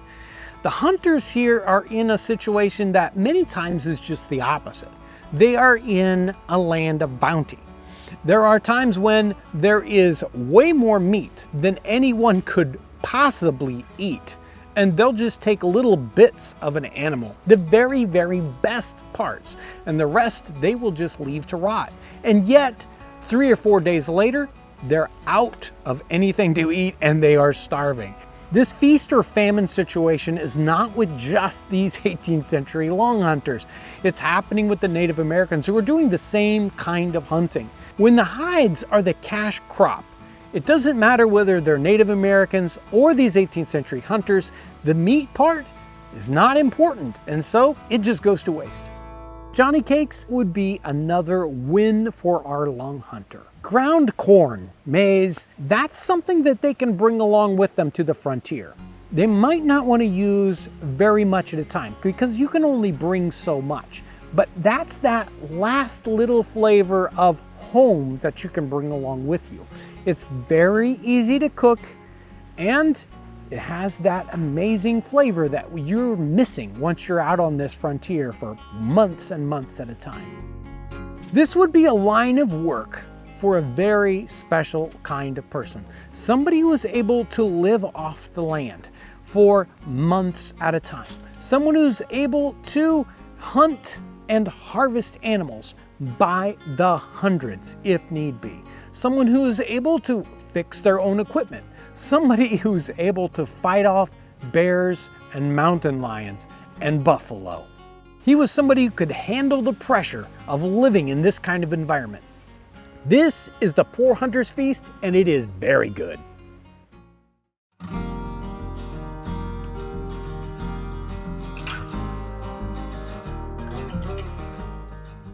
What is a feast to a poor explorer? Is it snacking on pemmican throughout the day? Is it a ship's biscuits soaked in beef broth? Or is it settling down by a campfire after a long day's travel with some meat roasting over the fire?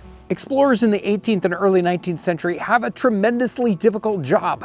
They're going out into the unknown. They don't know what kind of transportation they'll find. They're going to meet diverse people. They have no idea even how to talk to them.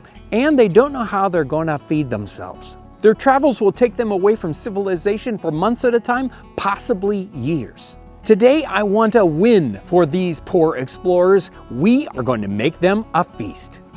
To understand the poor explorer, the best place to go is the Lewis and Clark expedition in 1804. Right after the end of the Revolutionary War, the United States is formed. The Constitution is written, and now we're thinking about moving west. In 1803, Jefferson signs the Louisiana Purchase. Unfortunately, we have no idea what is in this Louisiana territory, and so he forms an exploration expedition to go out to discover what's there. Most importantly, can we find a water route that takes us to the Pacific Ocean? The other goals are to discover the people who live there, their customs, and the kind of resources that we'll find in that territory. Jefferson needed a trustworthy leader to go on this trip, and he chose Meriwether Lewis, a man who had been his secretary previously. Lewis did not want to lead this expedition alone, and so he convinced William Clark to go along with him, someone he knew from the military. They leave from St. Louis in May of 1804, going up the Missouri River. There's an amazing quantity of information available about the Lewis and Clark expedition because of the journals that they left behind. But we want to concentrate on their food. What kind of food did they leave St. Louis with? What kind of food did they expect to find on the way? How were they going to feed themselves in some of these difficult situations? And what were they going to eat on the way back? In St. Louis, they seemed to acquire some of the standard military rations of the time period. They had along with them cornmeal and whole corn. They also had barrels of flour and salt pork, ship's biscuits. They did have a little bit of coffee, some tea. They had peas and a little bit of sugar, along with about, let's see, what does it say? 700 pounds of lard. Another important provision that went along that they procured before St. Louis was portable soup. Meriwether Lewis knew as he was planning the expedition in 1803 that he needed a special kind of provision for starvation situations. And so his mind comes to portable soup, which is common in the 18th century, used especially on board ship. He doesn't know where he's going to get enough portable soup, and so he writes to a general about getting portable soup, and he does manage to acquire almost 200 pounds of portable soup to take on his travels. And last but not least, 7 barrels of strong wine, and yes, that does get some people in trouble. Lewis is experienced enough to know that there's no way he's going to be able to take enough food along with him on this expedition to feed all the people both going out to the coast and then coming back. And so they are going to need to live off the land. Part of the expedition is not just military people, but hunters. And these hunters are there to kill animals along the way, and on this entire 2-year expedition, they kill more than 1,000 deer, 375 elk, 227 bison. They also kill and eat antelope, sheep, bear, beaver, otters, multiple ducks and geese, turkey, plover. They even eat a wolf at least once. There are times that they have to survive on other things, so they do eat horse, and many times they do purchase dogs from the Native Americans to eat also. Meriwether Lewis, in his journal, he writes, "We eat an immensity of meat. It requires 4 deer, or an elk and a deer, or 1 buffalo to supply us plentifully for 24 hours. As we read in the journals, we find they do a lot of trading with Native Americans for food. So they'll end up with things like corn, bean, and squash, the 3 sisters. They also will trade for things like dried meat, pemmican, and dried fish. One of the components of our feast will be a classic fall succotash with the corn, the beans, and the squash. The succotash is so simple. We're just going to put our corn, beans, and squash into our cooking vessel and boil them for about an hour. Another food item that is very popular for explorers, and Lewis and Clark had it, and that is pemmican. They were introduced to the concept of pemmican by some of the Native American tribes. During parts of their trip, they stopped to make pemmican just so that they would have food later on. Here's a reading from the journal, July 3rd, 1805. Some of the hunters were sent out to kill buffalo in order to make pemmican to take with us.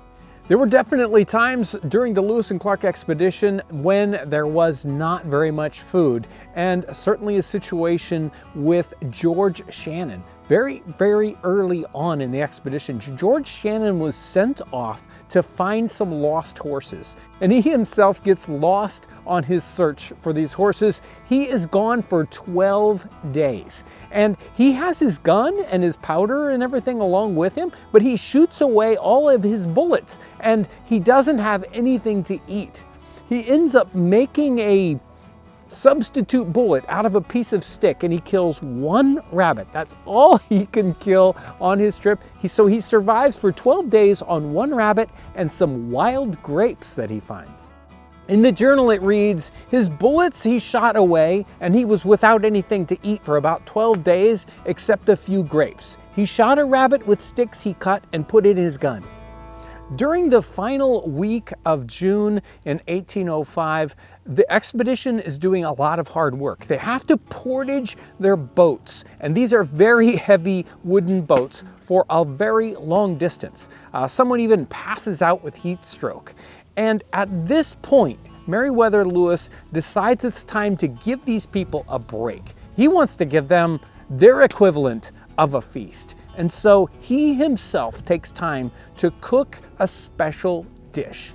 He cooks a soup that has dried beef in it, and he makes these special suet dumplings. Let me give you this reading. It says, "To myself I assign the duty of cook. I boiled a large quantity of excellent dried buffalo meat and made each man a large suet dumpling by way of a treat." Now this was the perfect time to make a dumpling like this. Normally you don't necessarily have suet, but at the time they had been hunting and they had some buffalo suet to work with.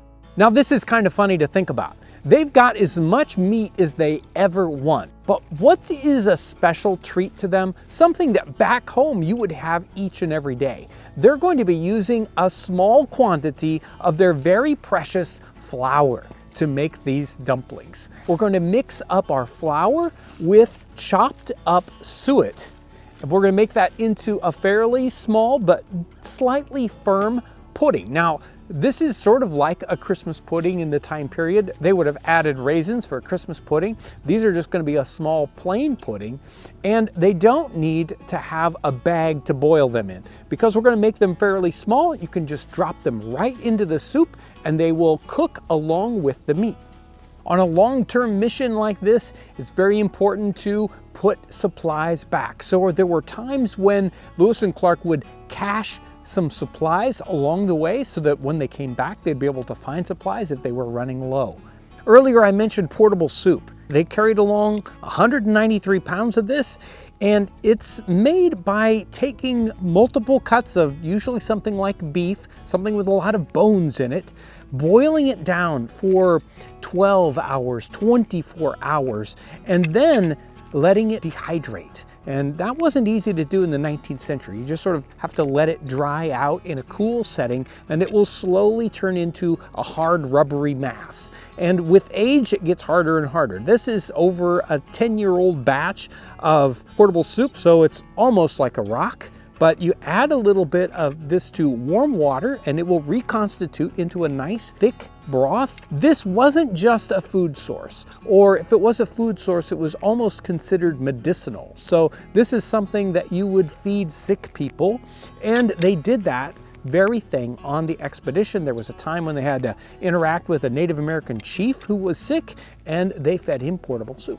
Toward the very end of their expedition, when they are almost home, they are out of food, and they do have to rely on wild provisions where they find them. They find a whole batch of ripe pawpaw fruit, and they survive on even that for a couple of days.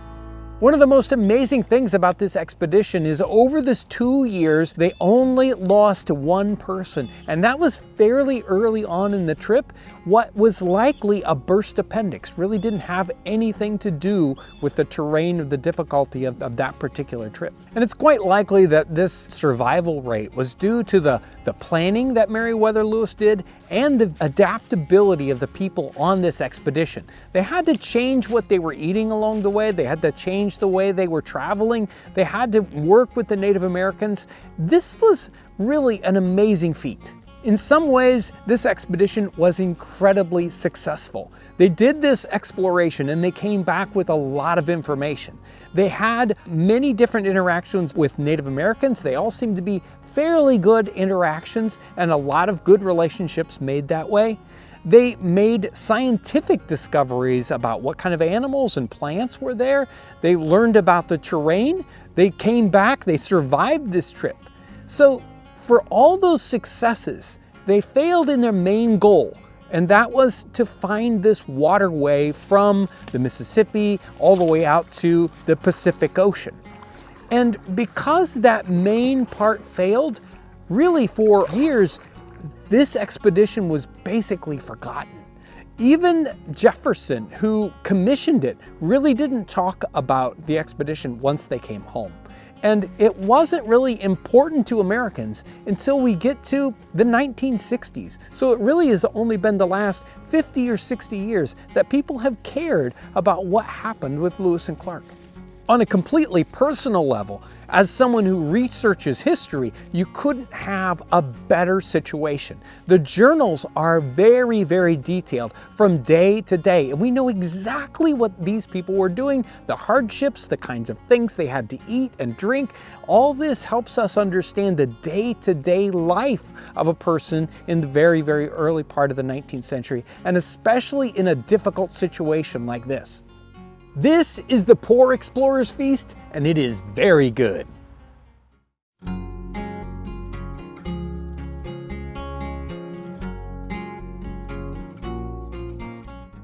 When I say the word pumpkin, you probably think crisp fall day, jack-o'-lanterns, or pumpkin pie.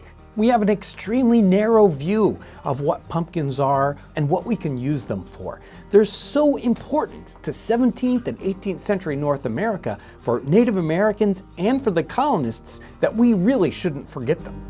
Pumpkins have an extremely long history, both here in North America and in Europe. So the Europeans were dealing with pumpkins back in Roman times, even making fun of politicians, saying they're pumpkin-headed. Yes, all the way back thousands of years ago, they were making fun of politicians, comparing them to pumpkins. And they were using pumpkins in Europe for peasant food. They were not considered high cuisine at all, maybe even animal fodder. They were looked down upon as a rude and crude kind of food. But in North America, they were venerated by the Native Americans. They thought of them as part of the three sisters: corn, beans, and squash. They were what they were surviving upon, even more important to them sometimes than meat. These three sisters come together to complete the nutrition of a particular meal. At the beginning of the 17th century, when Europeans come over to colonize North America, these Native American pumpkins become an incredibly important part of these colonists' nutrition. They really couldn't survive without them until their European crops could really get a foothold. So for years, it was pumpkins that really helped these colonists survive. That was the kind of thing that could grow and grow easily, and they got this concept from the Native Americans. This idea of eating pumpkins did not come from Europe. They didn't think that they were good, wholesome food, but they found out from the Native Americans that that was the only way they could really survive. One of the great things about these pumpkins is that they store. We think about pumpkins in a very constricted time frame. We think October, maybe November. We don't think about pumpkins again. But in this time period, you could store pumpkins for months, maybe 4 or 5 months. They would last you well into the winter. You just need to keep them from freezing. So the Native Americans would dig pits, they would line them with bark, and then store these pumpkins underground. And they would be able to get them out later on and cook them. They could also store them by drying the pumpkins. So the time of year that the pumpkins are ready to harvest is a perfect time of year when there's a lot of sun and the air can be very, very dry.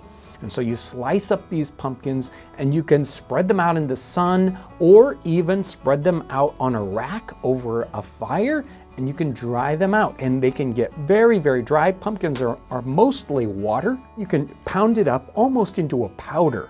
And that powder you can use, you can rehydrate it later on. You might use it in a soup or even turn it into something like bread. Now, I said these weren't very popular in Europe, especially earlier on in the 17th and 18th, maybe 16th century. They were considered peasant food, but they do show up in some cooking.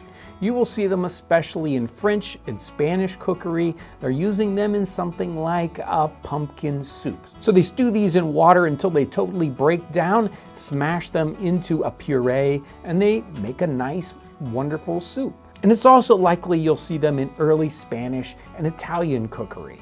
You'll see them in Dutch paintings in the 17th century, but always in that very primitive peasant cooking situation. When I was trying to lock down what's going on with pumpkins, especially in North America, you don't just find them in cookbooks. In fact, there aren't any North American cookbooks till 1790s. So pumpkins don't show up in cookbooks, but we find them in literature, people talking about pumpkins. And in the 17th century, they were talking about how important these pumpkins were for the starting of the colony. They ate them so much that their brains were pumpkin blasted.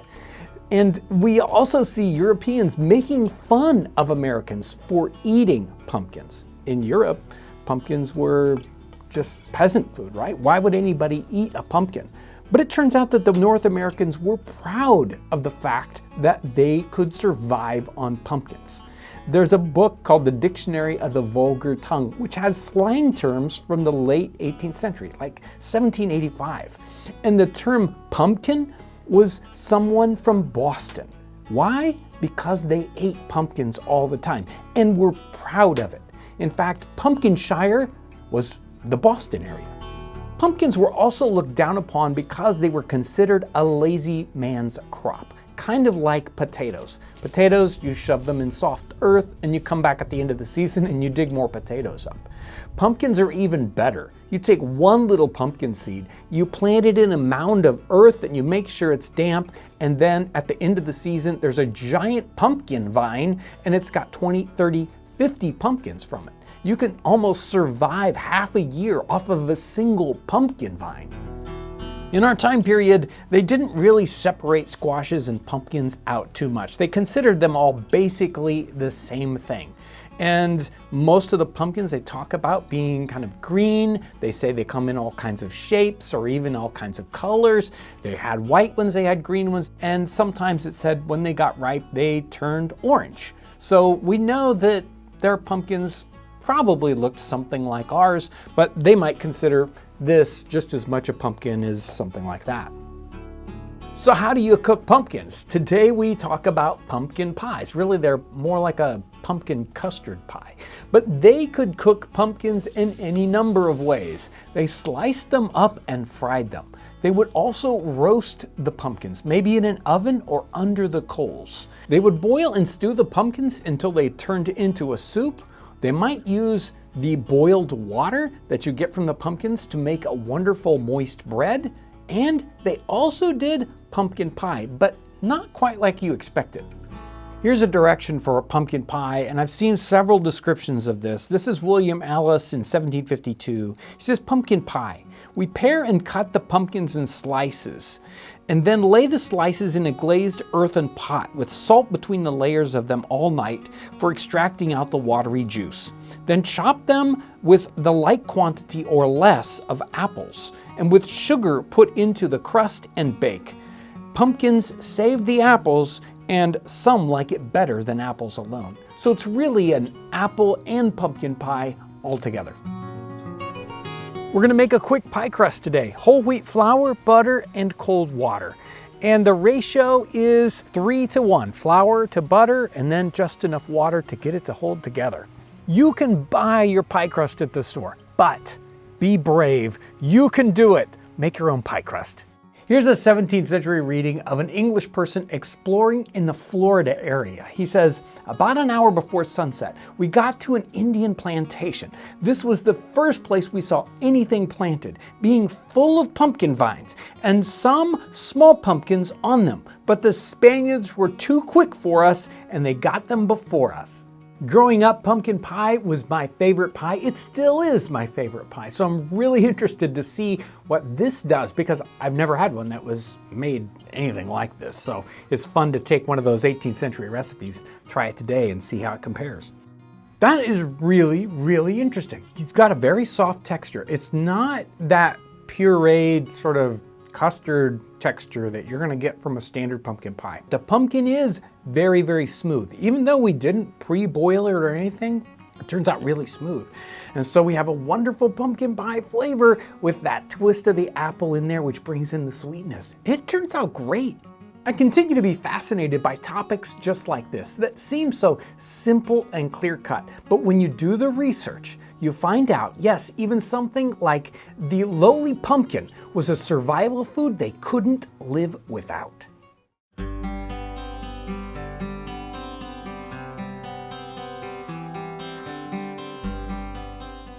What is a feast to a poor beggar? Is it bacon and eggs? Is it a kettle full of stew? Or is it a crust of bread from the keeper of the poorhouse? Poverty is a fact of life in the 18th century. It's very difficult on adults and children alike. Whole families were in destitution, whether they're in Europe, Great Britain, or North America. Today, I want a victory for this poor beggar. We are going to make them a feast. When I think of beggars in the 18th century, I see the artwork in my head, and they're all European beggars, sometimes walking through the countryside or in the big cities of Europe, especially London. But when I think about North American colonies, I can't envision any beggars. In fact, if we read a lot of the writings from the time period, we don't really hear many people talking about poverty. In fact, they're saying, oh, it's wonderful in North America, and there isn't any great quantity of poverty. Well, nothing could be further from the truth. There is a lot of poverty in colonial America. Many people are coming to the colonies as transported criminals, and they have to work for 7 or 14 years before they're free. And other people are coming as indentured servants.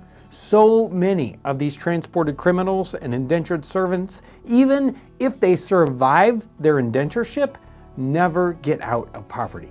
And a large quantity of people along the coast, they're sailors. Sailors are some of the lowest paid workers in colonial America. These people, again, never make it out of poverty for the most part. So there is a lot of poverty going on, whether it's people in the cities, which actually they're probably more like big towns to us, or people out on the frontier. Yes, the vast majority of people out on the frontier, we would probably call very poor. Now, how did they deal with the poor, either in Great Britain or in colonial America? Well, they had poor laws.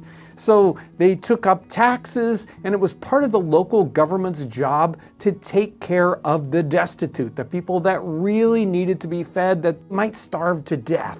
There are 3 different main ways that these local governments would try to deal with poor people. They had what was called out help, where they would just basically give little amounts of money or particular care to, say, families. They would supply them with a little bit of firewood or a little bit of money to buy food. Then they had a concept of sort of inside help, that they would take these people that were destitute and they would put them into an institution. Maybe they would call it a workhouse or a bettering house or an almshouse. They all had the same kind of concept, that it was easier to take care of these people if they brought them into an institution rather than giving them funds. The third method of helping people was indenturing them out into the community. So they would basically come up with contracts, and then someone in the community would use their labor, would be in charge of taking care of that person. And that happens a lot. Sometimes there's a mixture of these happening within individuals. So they'll start working in an outside help way, but if that family isn't really getting back up on its feet, then they'll bring part of the family into an institution, and then the children, they will bind out, or they will send them out into the community to work as servants in other households. And so many times this was a family destroying kind of situation. They were doing their best to feed these people, but this was the only way they knew how to help them. If you were assigned to the workhouse, if that's where you were put because you were poor, what would you expect to eat? So many times these workhouses, their rules were they just had to feed the people properly. And that means whoever's in charge of the workhouse would just figure out how to feed people as inexpensively as they possibly could. We do have some descriptions of workhouse food. Now, a typical breakfast, well, it's going to be something like bread and cheese, possibly a little oatmeal, some milk porridge. The same thing is happening for your evening meal. But the main meal of the day, sometimes that's a little more substantial. After all, this was many times called a workhouse. They wanted people to be able to do some work. So they're feeding them boiled beef with root vegetables as a main dish, or possibly peas pudding, maybe some bread, maybe even a little bit of beer. So what we're going to make today for our beggar's feast are 3 different things. We're going to be making a boiled beef sort of soup. We're going to have a suet pudding, which is almost like a dessert for our time period. We'll also make a very simple brown bread, and we'll have a little bit of beer. We're going to start with our suet pudding because that's going to take the largest quantity of time. That needs to kind of go in and start boiling right away. And a suet pudding is very, very simple. It's flour, it's suet, which gives it that kind of nice texture. It's got some very inexpensive spice in it, which is a little bit of salt and some ginger. And then we mix up a few eggs and a little bit of milk, and we bundle that up into a pudding cloth. Off it goes, and we start that boiling in our water. The biggest driver of poverty in our time period are health problems. Good medical care in the 18th century, almost impossible. And if someone is sick with a long-term illness, not only are they expensive to take care of, but they're not earning any money. So any kind of health issue can immediately push a family into poverty. And they have to go to inside help. They take them out of their home and they put them into an institution, a workhouse, an almshouse. They, of course, can't get them to work if they're not healthy. So all these institutions almost immediately had to become hospitals. And in fact, those are the forerunners of modern hospitals. They all started off as some kind of institutions for the poor. What's interesting today is we think about hospitals as high-tech, and we think about them possibly as expensive institutions. In our time period, they're for the poorest of the poor. So the rich people, they never went to a hospital. They would generally have their health care done in their homes. Their doctors would visit them and they would do whatever they could there. But these institutions in the time period, these hospitals, were the training facilities for doctors. They could interact with the most amount of people and do the most learning in those kinds of situations. The next thing we're going to work on for our Beggar's Feast is our main broth soup. We have a little bit of beef here, and we're going to start it boiling in some water. Many times you see these menus and they say broth. And it could be that they boil this beef and maybe for breakfast, you don't even get any meat in your soup. It's just the broth that came off of something you boiled earlier. After a little while, we're gonna put in our root vegetables, some carrots, some potatoes. Again, very inexpensive, and most likely that the cuts of beef that they would use in something like this beef broth, or we would call it a beef soup, would be the least expensive cuts possible. Sort of shin bone cuts or whatever. We've just got some regular stew meat. Many families would do whatever it took to stay out of the workhouse or the poorhouse.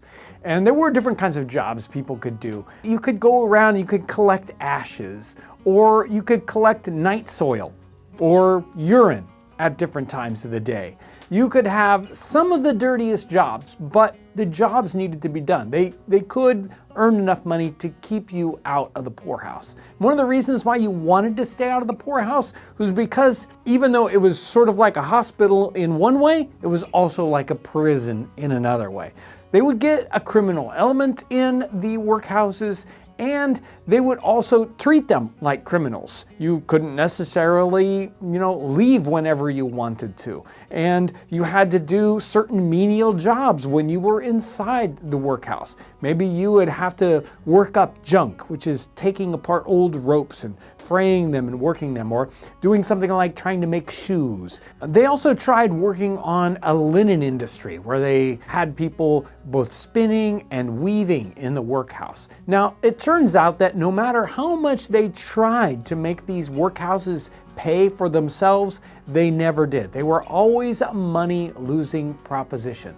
Early on in the concept of these workhouses, they thought, hey, this is going to be great. We're going to get these poor people back to work and they'll actually pay for themselves.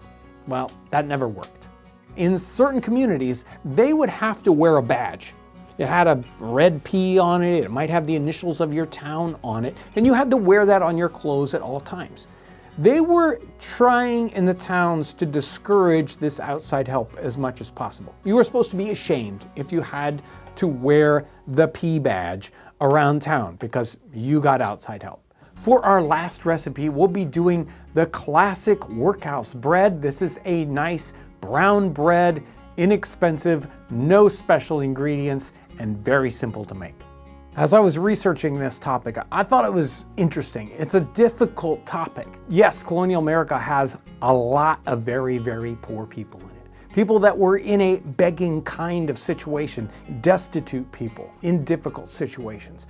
And the people in the 18th century that weren't poor were trying to find a solution for this, and they tried a lot of different things. I think they had, most of them, the right kind of intention, even if today we look back on their methods and see them as unworkable or cruel. The reality, though, is that all those people, whether they were trying to fix the problem or the poor themselves, were real people in a real time. The 18th century isn't a fairy tale that we tell ourselves or some perfect world like sometimes they wanted to say it was. No, it was real life, and they had the same kind of problems that we do today. And I think their stories need to be told and understood, even if it might be sometimes a bleak story or one that's difficult to hear. This is the Poor Beggar's Feast, and it is very good.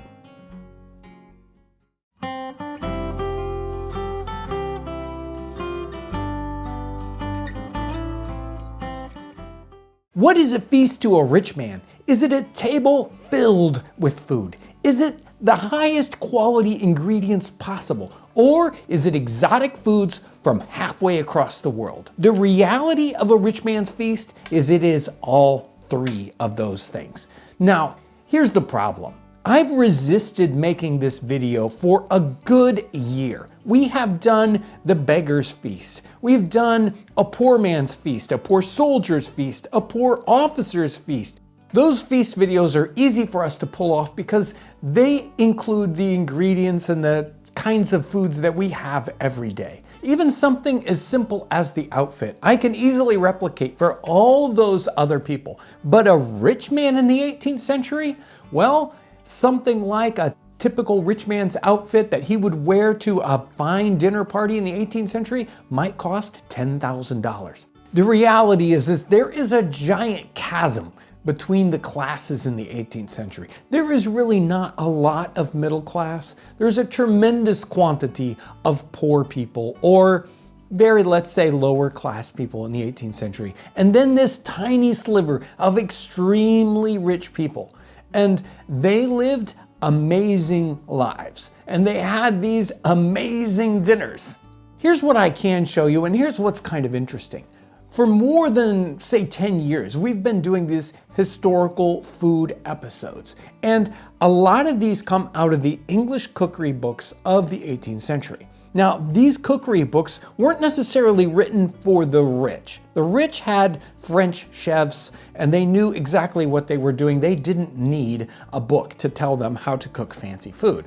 But the people who wanted to be upwardly mobile, they were looking to emulate this very, very expensive food. And so these cookbooks were created for them. The vast majority of cookbooks in this time period are written for these people that are moving from lower class and trying to look like they're upper class. So all these dishes that we've done, well, most of them are people trying to look like they're eating this rich man's feast.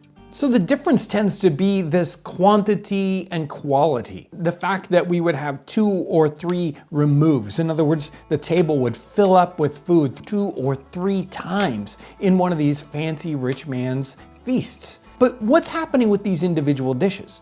We've talked about how they came out of these cookbooks.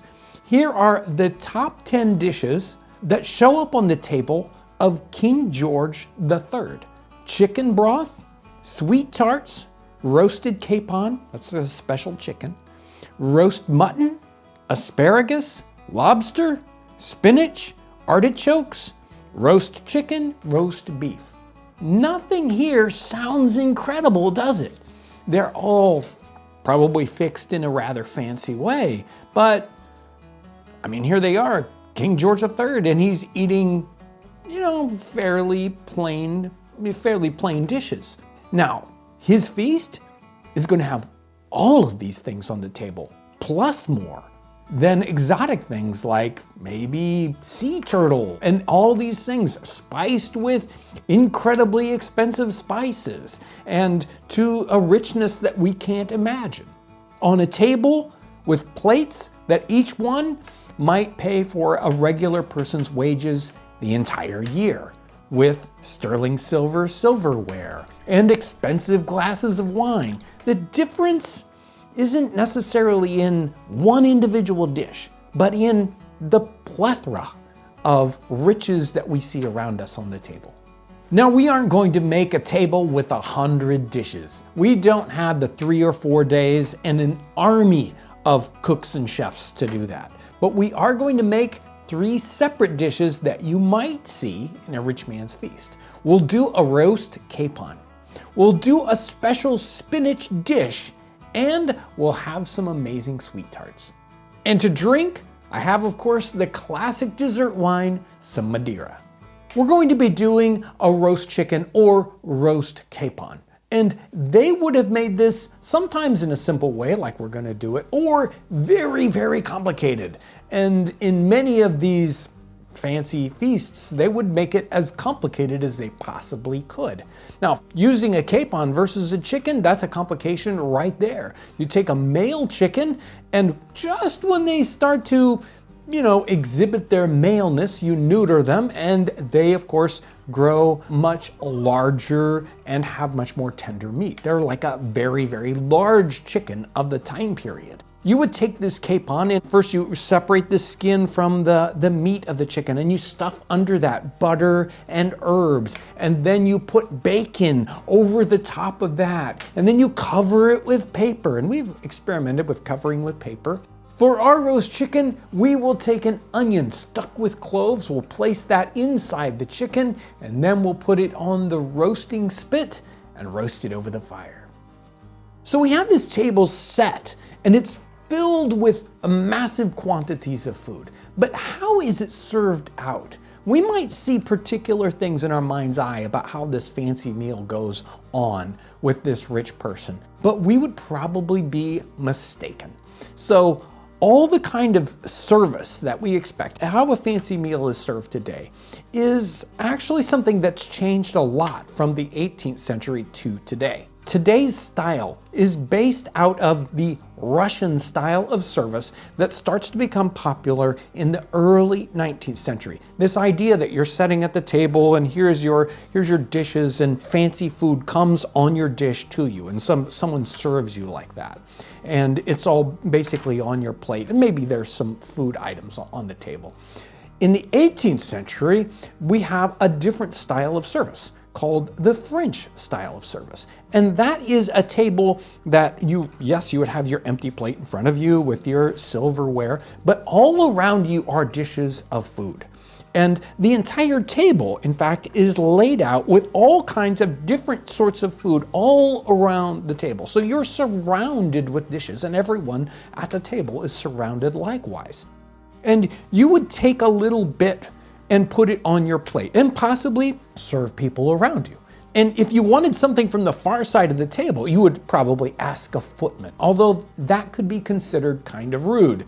You were so insistent on having some dish from halfway across the table that you had to ask for it. So more than likely, you would just deal with what was right around you. And there was so much. Even after this table is filled with all these dishes, you end up eating all that you need. You stop, they take all the things off the table, take your plate away, bring you a new plate, and reset the table with all new things.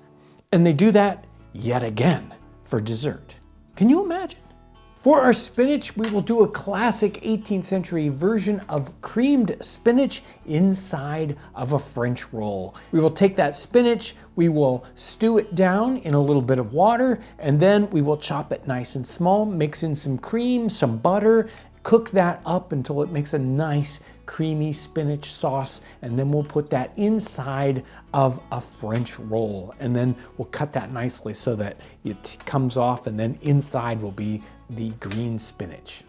An example of some of the extravagance that we might see at one of these feasts happens in 1694, and it is in Edward Russell's house. And he's having a giant party out in his garden, and there are tables covered with cold collations, so meat dishes and whatnot, so people could just kind of wander around and eat. And there's a fountain in the middle of that, and here's a description of the fountain.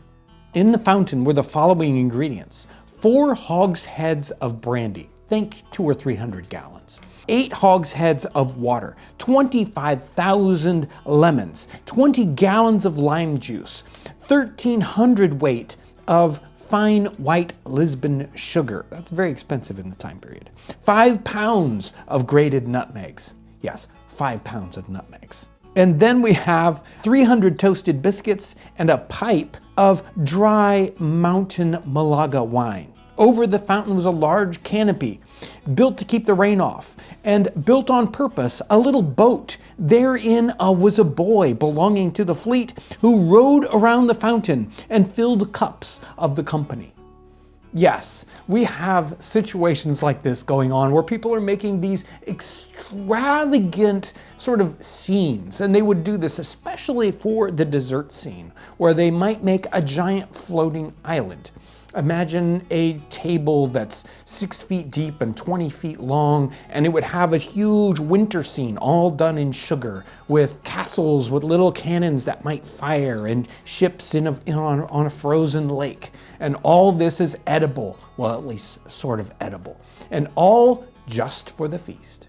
So it's not only this amazing quantity of food, its amazing expense and richness, but sometimes it's exoticness. And we have examples of lots of dishes like that: roasted swan, and of course sea turtle. And we have people like Jefferson when he's president. He wants to show off, and he's showing off with dishes that are Italian macaroni and cheese, or he's showing off with ice cream and it's baked inside of some kind of pastry so that it looks like it's, an impossible thing. How do you bake ice cream inside of a pastry?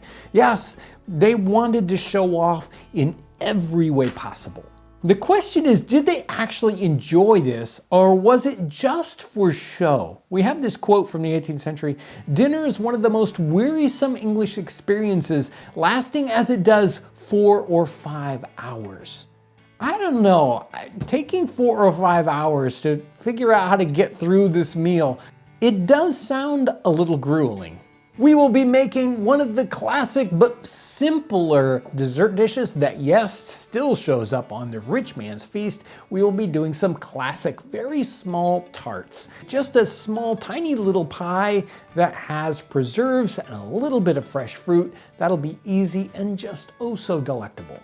Now, this feast isn't just about the food on the table, or the beautiful plates and the glasses of expensive wine, the beautiful room that we're having this feast in, but it's about the people that have to do it. The servants that we see in the room itself that are serving the food out, and then the kitchen in the background that, of course, nobody sees, that's filled with cooks and maids making all this wonderful food. And they have probably been working at it the entire week.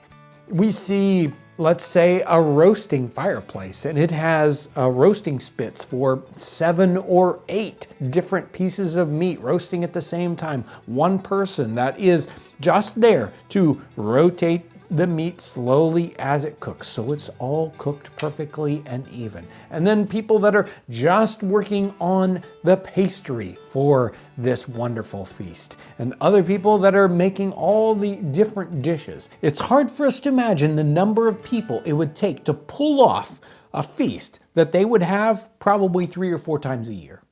Here we are with just 3 of these dishes from the rich man's feast, and it's already a rich meal with a beautiful chicken, a very interesting and probably very good spinach dish, and then these, of course, I know they're going to be wonderful little tarts over here, and then a Madeira to go with it to, bring it all together. And I mean, can't we imagine just what it had been like if you were from the Beggar's feast, if you were the beggar and you could just even see a meal like this? It would have been completely mind-blowing.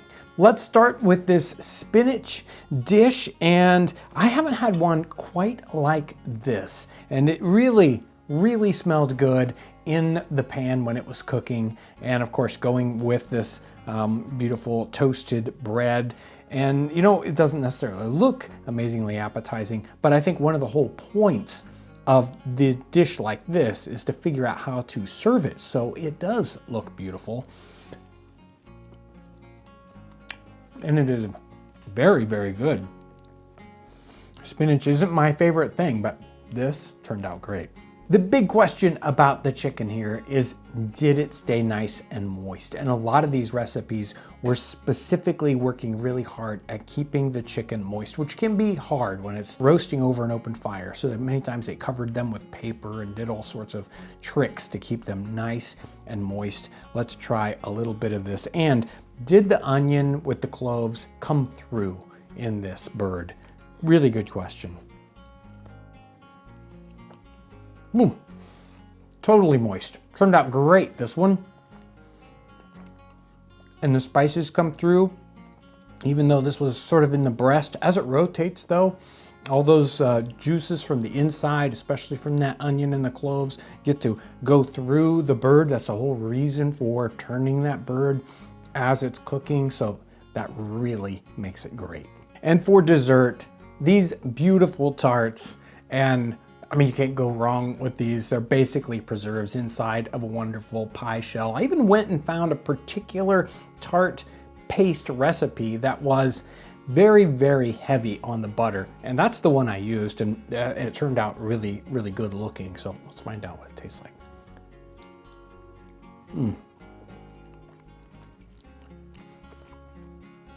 Those are so good. That paste was just tremendous in here. A pie crust that you just want to eat that by itself, that's for sure. This is just a tiny sliver of the rich man's feast, and it is very good.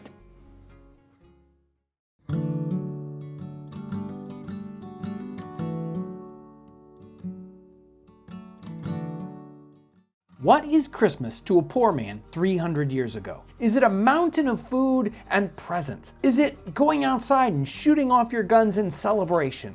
Or is it a day just like any other? In this time period, there were several different ways to celebrate Christmas, and they were very diverse. It really depended on your cultural and religious background. Christmas is a very religious holiday, and there are very different ideas on the ways to celebrate Christmas. In the American colonies, it really depended on where you were from in England or other parts of the world. If you were somebody who was maybe in the London area, and you had an Anglican background, your Christmas is a bit more what we think of as a traditional Christmas celebration. You're going to celebrate it at Christmas time, maybe a little bit after, for as many as 2 weeks. You're going to have meals, you're going to have people visiting you, you will have presents. A classic Christmas. But that's just a small portion of the people in the American colonies. If you lived in the Northeast, maybe the Boston area, but your ancestors were from East Anglia, your Christmas tradition was very restricted. It was almost like the Puritans had a war against celebrating Christmas. The Christmas idea, that's all right. But the idea of taking time and celebrating Christmas, maybe having special celebrations, they didn't like that at all. In the 17th century, before our time period, they even had basically outlawed Christmas. They had fines if you celebrated Christmas. When I think about the fines, I think, now wait a minute, you don't really do that unless people want to break the law. So obviously in the Northeast, there were people who wanted to celebrate Christmas, but they had laws against it. If you were from Philadelphia and you had a Quaker background, well, the Quakers were against special religious holidays altogether, and they ignored them. They worked on Christmas just like it was any other day. During the mid to late 18th century, there is a very strong influx of Scots-Irish into the North American colonies. And they've got a completely different idea. They are definitely not Anglican like the people that come into the Virginia area say. They have a very Protestant and Presbyterian way of thinking about it. But they are actually fairly strong with their Christmas traditions. But their Christmas is a little different. It has to do a lot with celebrating. Let's go out and fire some guns. Let's have a party. Maybe let's wrestle. Let's have some fun on Christmas. And finally, if you're in the New York area, there's a very, very strong Dutch and German influence in that area. And they were also very into Christmas decorations, they were into celebratory things, confectionery, and special Christmas dishes. Now, they influence those people around them. And as we go through the 18th century, more and more of these people that do celebrate Christmas start to influence the people that aren't interested in Christmas. So as we go through the 18th century, Christmas becomes more important in North America. But what about Christmas for the poor person? Which one of these categories do they fit into? And here it, of course, is any one of those. Christmas is special for the poor in the 18th century. It is a time for people that are better off to give to the poor, and we see that a lot in research. We see people that are maybe leaving things in bequests in wills, and they'll say to be given to the poor at Christmas. Maybe they'll even set aside something like a trust. What about the poorest to the poor? When we look into the practices in the workhouses, we find that Christmas is a special day. Here's a workhouse. It says, on Christmas, the paupers are allowed roast mutton, plum pudding, the best cheese, and ale. Looking for examples of poorer people in these circumstances of Christmas, I ran onto a couple of readings about Lewis and Clark. And Lewis and Clark expedition is going out here in 1804, 1805, and there are Christmas things happening. Now, probably most of the folks along on that expedition are more Scots-Irish. They're the people who want to go out and have a celebration and kick up some dust. So what happened on the first Christmas during the expedition? Here we go. Some snow fell this morning about 10. It cleared up. The weather became pleasant. This evening we finished our fortification.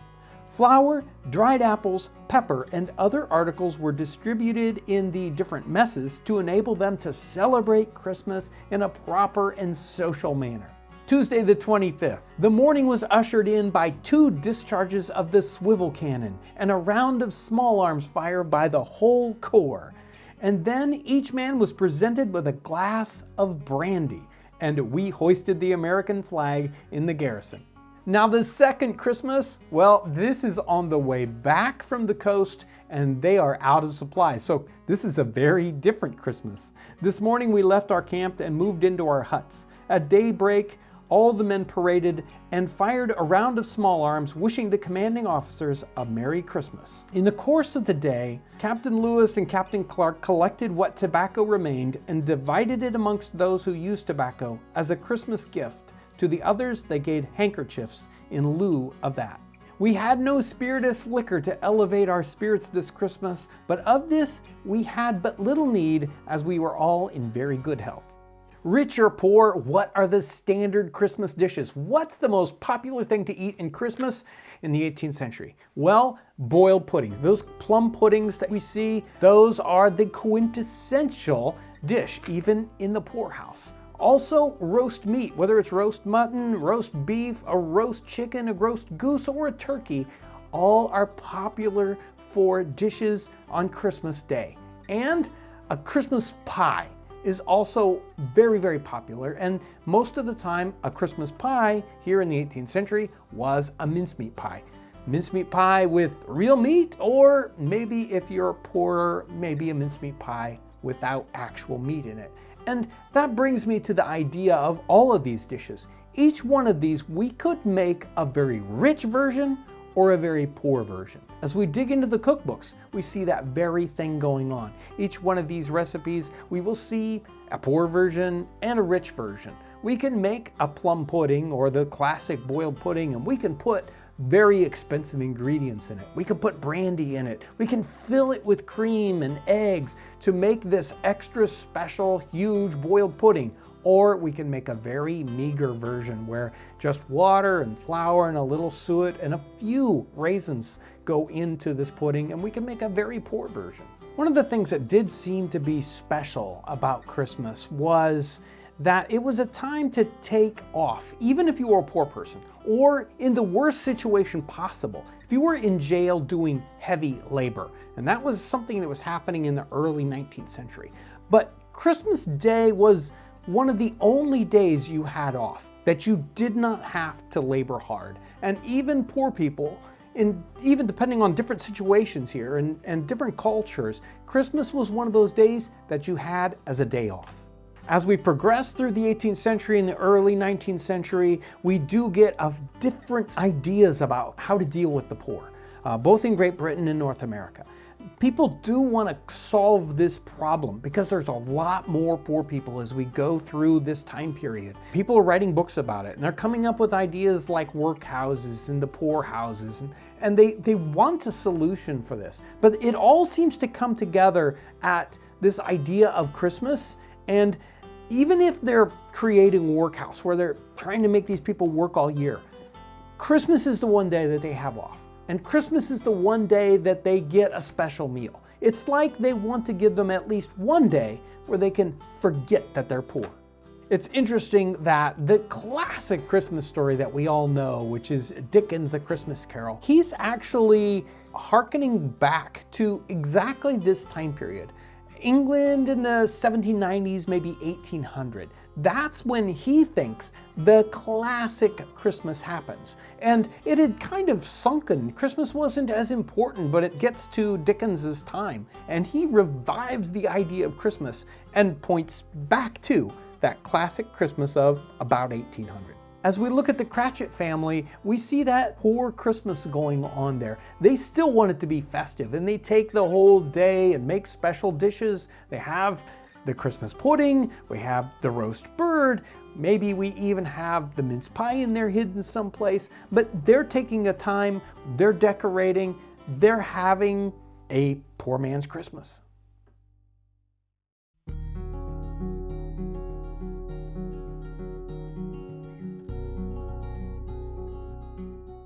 The winter of 1777 and 1778 at Valley Forge is one of those quintessential moments in American history. It's that moment in filmmaking that we call all is lost. It's a point about 2/3 or 3/4 of the way through the movie where the protagonist has totally lost it. It is that moment in American history where all is lost. Imagine it's December 25th. Christmas Day, and what are you doing as a soldier? You want to be home in the warm. Instead, you're out here in the snow making a cabin, building a cabin from the logs around you with primitive tools, just wood and mud and sticks. And you have to make a hut so that you can live the entire winter and stay warm, so you can train. At the end of the military campaign season of 1777, Washington withdrew his troops into a rural area about 20 miles away from Philadelphia. Now imagine this, 11,000 men, and you're going into a completely open area with fields, some hills, some woods. That's it. You've got to make a small town for all these men. This area was just 20 miles away from Philadelphia. That's the capital city, and it's occupied by the British. This is an amazing circumstance if you think about it. And they set up camp at the end of December. They set up their tents, and it is cold, 4 inches of snow on the ground. Right after they set up camp, Washington declares a day of Thanksgiving, but the supplies are meager. Some people get an actual meat ration, and others deal with just the meagerest food. The army is basically short of everything you can imagine. There are problems with shoes, pants, socks, hats. There's not enough food, there isn't enough equipment, there aren't enough tents, and it's wintertime. Washington says, let's build huts or cabins for all the men. So he sets the men to work on cabins. There aren't really enough tools. It takes a month before everyone is under an actual roof. The cabins they build are just like the cabin that we've got here, approximately 15 feet wide and maybe 20 feet long. They're maybe 6 feet at the wall edge at the max, and they have very, very simple rugged roofs made out of shingles or whatever they can get a hold of. Can you imagine? This is the size of a small city today. And you have to make this happen immediately. You basically all walk into this area and say, let's make a town. And they do something exactly like that. Rules and regulations start to come out right away to organize these men into a working city. Immediately they start to work on things like gathering up the supplies they need to make soap. Anyone who has experience with that kind of thing, they're set aside. Gather up all the ashes, gather up all the fat. You have to make soap because these men need that. They also gather up all the men who have any experience tailoring or working with fabric so that they can start to make new uniforms. You can imagine there's a little bit of lawlessness in this situation. You've got men that don't have enough supplies, and they're gonna go out and steal or get supplies whatever way they can. The officers in General Washington have to deal with this right away, and they make regulations. They make sure that men just can't leave camp whenever they want to. They make sure that you can't shoot off guns unless you have permission. And they make some very strict rules about the people that go out into the countryside and how they are acquiring the goods that they're getting from the civilians in the area around. They do make sure that as they get supplies, if they don't have money to give people that they are taking the supplies from, they give them a receipt so that they can get paid back, hopefully in the future. But unfortunately, as the money inflates in the time period, many of these folks probably never got reimbursed at all. This is a rebuilding time for the Army. They're resting, as it were, and they're retraining and they're resupplying if possible. And supply was difficult, especially clothing. Something like a quarter of the men didn't have a shirt, and a different quarter of the men didn't have proper footwear, or maybe shoes at all. If you're marching out in the snow and you don't have proper shoes, they would take their blankets and cut them up. Of course, if you take your blanket and cut it up, then you don't have a blanket. To make matters worse, we have health problems. A lot of the men are sick. They have things like the itch or dysentery. Typhus is going through the camp at that time. And if you've built a little city, you also have to build little hospitals. And so they had little hospital areas around here. And they had a problem where the men would go into the hospital with their clothing and it would get stolen. And once they got well again, they came out of the hospital and they had no equipment whatsoever. The question is, how do you feed 11,000 men in a setting like this? We have a small city of men that have just come off of a military campaign and they are worn out.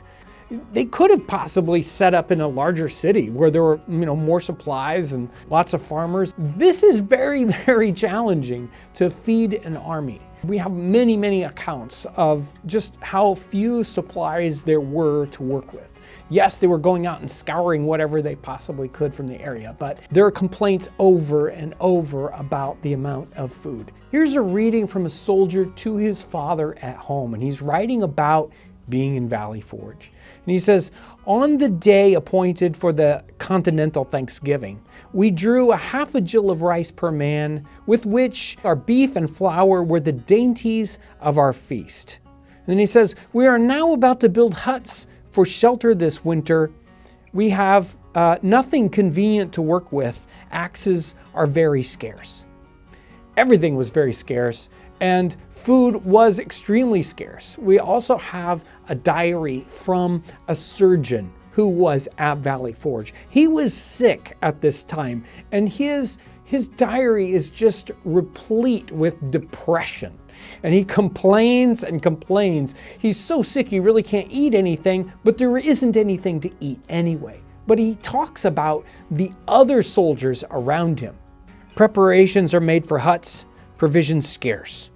Hardly wish myself at home. My skin and eyes are almost spoiled with continual smoke. A general cry through the camp this evening among the soldiers, no meat, no meat. The distant vales echo back the melancholy sound, no meat, imitating the noise of the crows and owls, and almost made it a part of confused music. What have you for dinner, boys? Nothing but fire cake and water, sir. At night, gentlemen, the supper is ready. What is your supper, lads? Fire cake and water, sir. Very poor beef has been drawn into the camp the greater part of this season. Joseph Plum Martin also mentions this Thanksgiving with nothing but rice and vinegar. It sounds like some of the troops had some other supplies. Yes, some had meat, some had a little bit of flour. Others, they only got the rice and vinegar. So today we're going to be making up a simple rice and vinegar and a few fire cakes. And that will be the feast for our Valley Forge soldiers. There are times in history when we have looked at this story of Valley Forge, the time right after Washington's death. And also during the Civil War and after the Civil War, when we started to look at this story, the popular public opinion can seem like it's very, very exaggerated. But the reality of this story, when you look at the numbers and the diary entries and the letters home, it seems like maybe you can't over-exaggerate this. It was probably that bad. Okay, maybe there weren't as many bloody tracks in the snow as you might hear in some of the stories, but there probably were bloody tracks in the snow. There were situations that we just really can't quite imagine today. With the harsh conditions and the lack of supplies, mutiny was a problem, and the officers and General Washington especially had to think about this problem. How do we keep these men in order? And they had problems at different times during the winter. Men without supplies demanded something. They wanted more, and they said they would riot without it. So how do you deal with that? That was one of the problems in general that Washington had. He had men from different colonies, and all these different colonies had very different cultures. I don't think we can get our heads around that today. We're a very homogeneous United States compared to the individual colonies at the time. They were very different. How do you bring these men together? I love the Master and Commander series by Patrick O'Brien, and the captain has to deal with this same problem many times on board ship. He has men that are old sailors and new sailors and people that don't have any experience at all. People from different ships all coming together under a new command. How do you weld them together into a solid fighting force? That was his challenge. He would hope for a naval engagement right away, a fight to bring these men together, or a very, very strong storm so that they had to fight for their lives.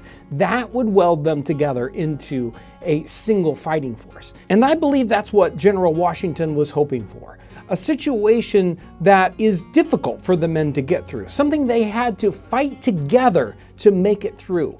And that's what welds this army together from these disparate colonies, and now it's a single fighting force. And they come out of it in the spring together, retrained, resupplied, and ready for another year of campaigning.